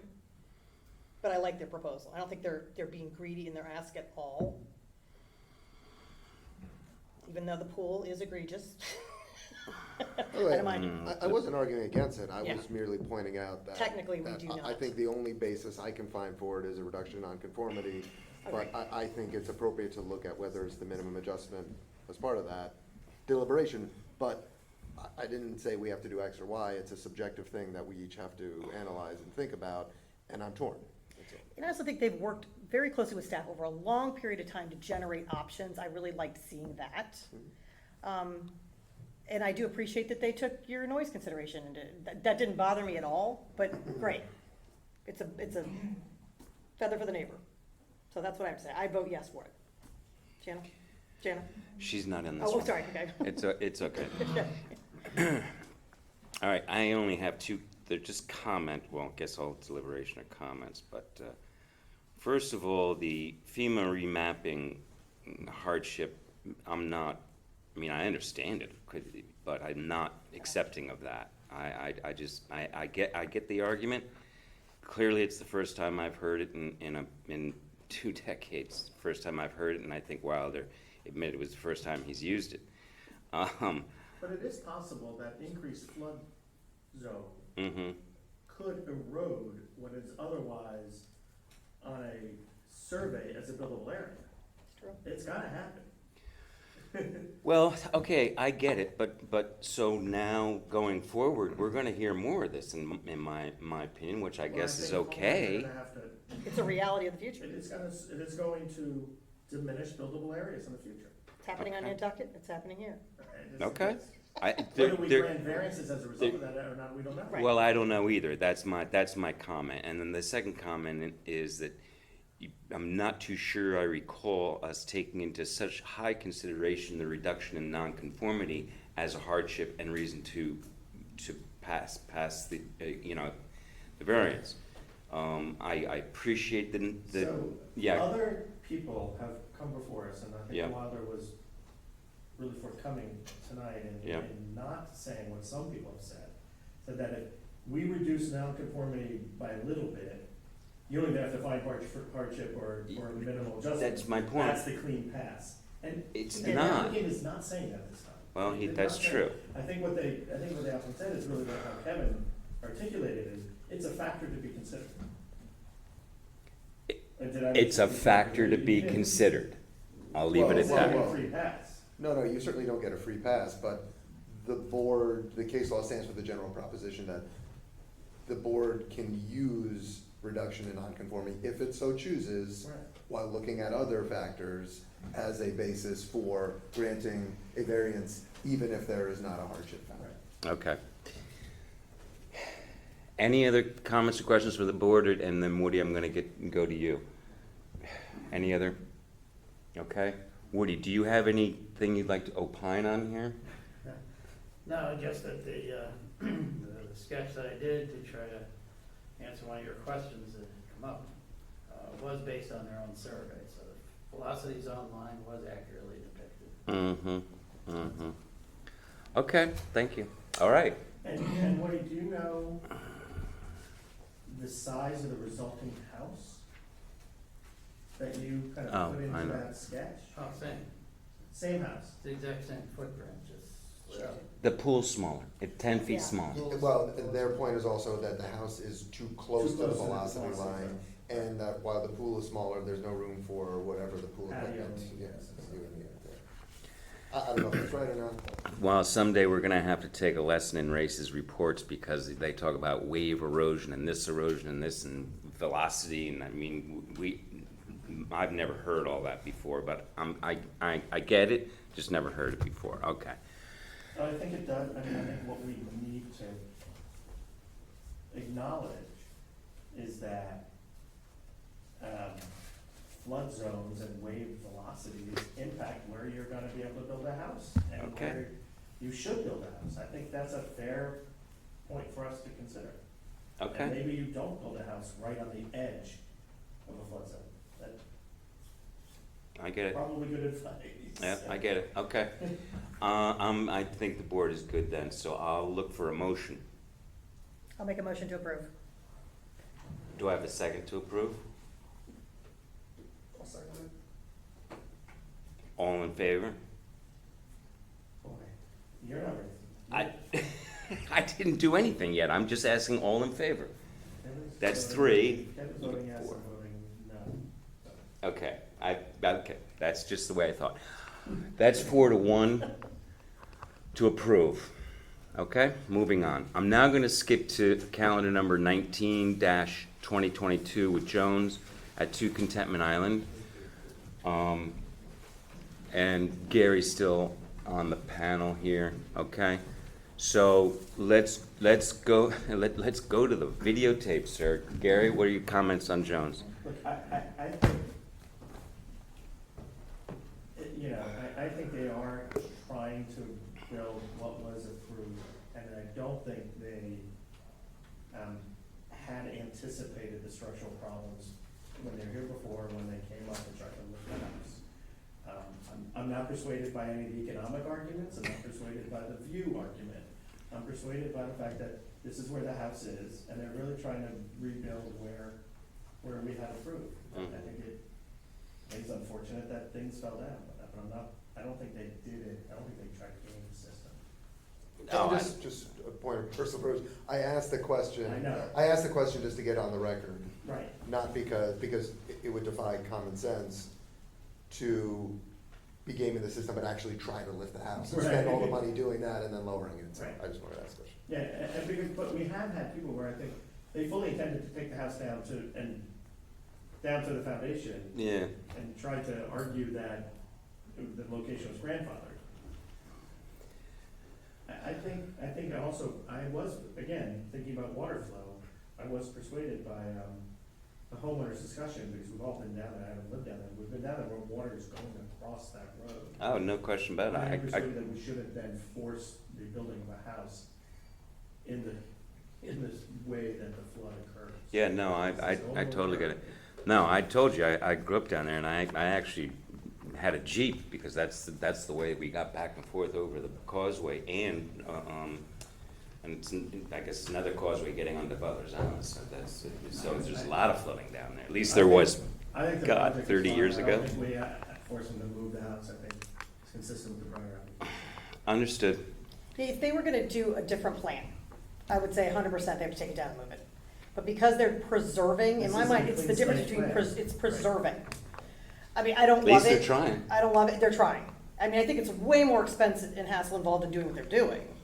But I'm also swayed by the fact that the house is somewhat historically significant. It's a 1920s home, it's charming, it's, you know, it's beloved in the community. I like that stuff. So again, my common sense says, let them do it, they wanna do that. Now, if anything else goes wrong with that house, they take it down and move it to the other location. Well, okay, now that you said that comment, there was a suggestion made to me that we hire a site engineer to determine whether or not, in fact, that could possibly happen. Do we care? I don't know, but there's a structural engineer is saying He's sure that it'll be fine. he's gonna stand under it while I live. In any event, I mean, does anybody want me to go there? No? I don't. Okay, fine, that's I fine. mean, just if we go to the very basic question, right? If, put aside the facts specific to this application, if someone came before us and they said, my house is in the flooding zone, there's having flooding issues, I wanna raise it, we'd say, but make no changes, we'd say, God bless, go ahead. And if someone started to do that and then the walls fell in and said, oh, we made all protections, we took all reasonable efforts, the walls fell in while we're raising it, I think we'd say, yeah, fine, just replace, okay, you can replace the walls, it was good faith, you tried, and I think that's the case here, and there's no evidence to the contrary. I hope the Joneses have a proper team that can ensure that going forward, that everything is smooth, because it's gonna be difficult to come back and say, oh, well, you know what, it turns out the foundation needs to be torn up and this needs to happen, so I'm Difficult is an comfortable understatement. with the basic facts of, we approved this previously, good faith, efforts were taken and it didn't work, and they just want to replace the walls with walls of similar, like kind.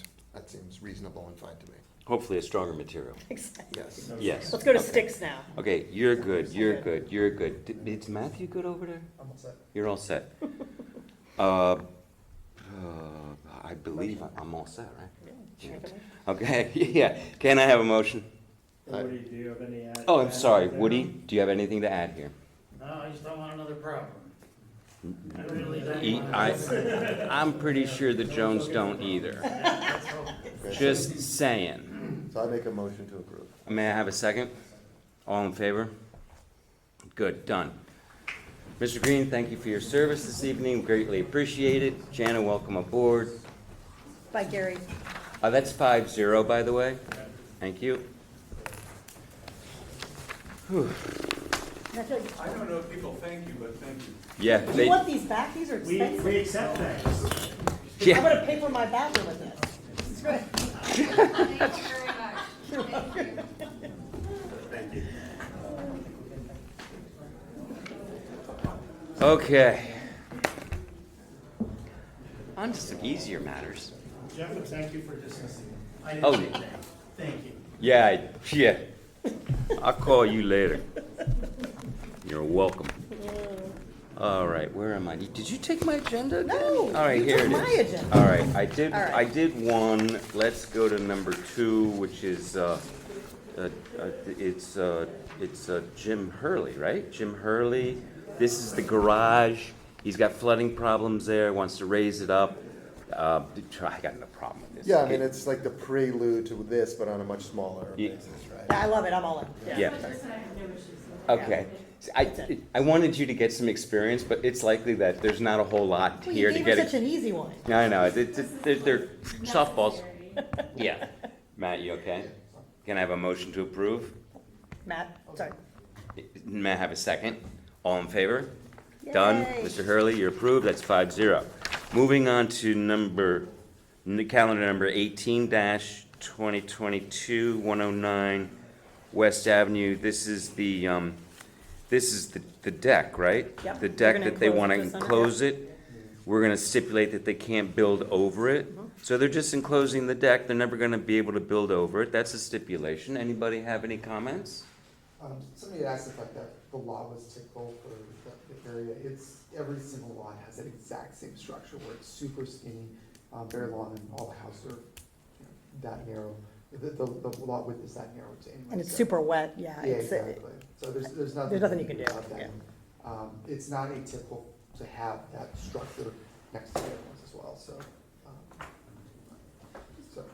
Curiosity on my part, how, I mean, are sunrooms kind of a thing that normally get approved? Is that? It depends. Do you have many of them? I mean, this is a deck that wants to get enclosed. Now, how many times have we seen that? Actually, not too many. Oh, I feel like a lot. deck. Yeah. Woody just gave it up. No? No? Am I wrong? People do them, but ask for variances somewhat.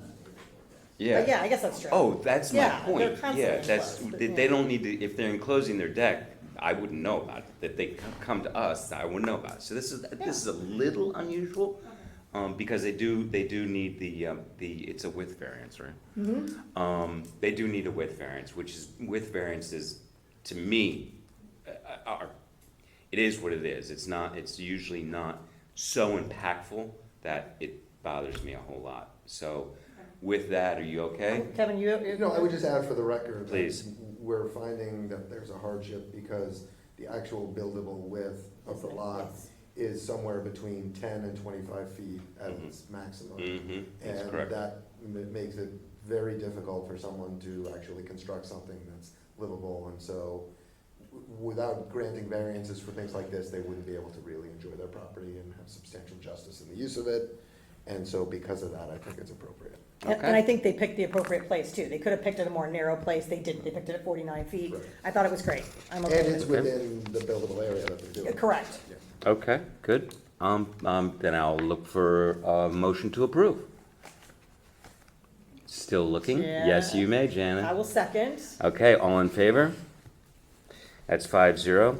Application number 20-2022, the application, this is to allow the, this is a new home being built at 59 Maple Street. Same width, it's another width variance. I mean, I personally didn't see a lot here. Yeah, I Kevin? would just add that, in terms of hardship, the buildable area here is even smaller than the Yes. west area. It's that little, we have in the record, that little weird triangular shape that would be impossible to build anything.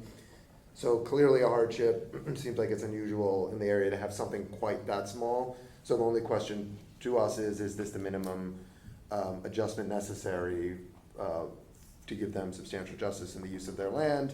Seems to me they're proposing a fairly modest house, under 3,000 square feet, 4 bedrooms. Under 20% coverage. Right, and otherwise compliant with all of our other regulations, Yeah. certain lot width. Yeah. So for that, because of that, I'm fine. Okay, good. Okay. Matt? All set? Okay. I'll make a motion to approve. Oh, isn't that my job? Oh, I'm sorry. You're right. Totally- It is your job. I'm totally kidding. Come on, it's I'm 10 o'clock. That's why I'm laughing. I am laughing. I have a motion to approve. I have a second. All in favor? Yippee yahoo. That's 5-0. In the interest of time, I couldn't get that one. I escaped the word. I'm not gonna do other business. I'm not doing anything. It's 10 o'clock. I'm done. So can I have a motion to adjourn? Unless, Woody, you have something that's so outrageous. All right, good. Bonnie wants to go home. Okay, now I have a motion to adjourn. Do I have a second to adjourn? All in favor? Done. Good night, everybody. Nice job. I hate to throw these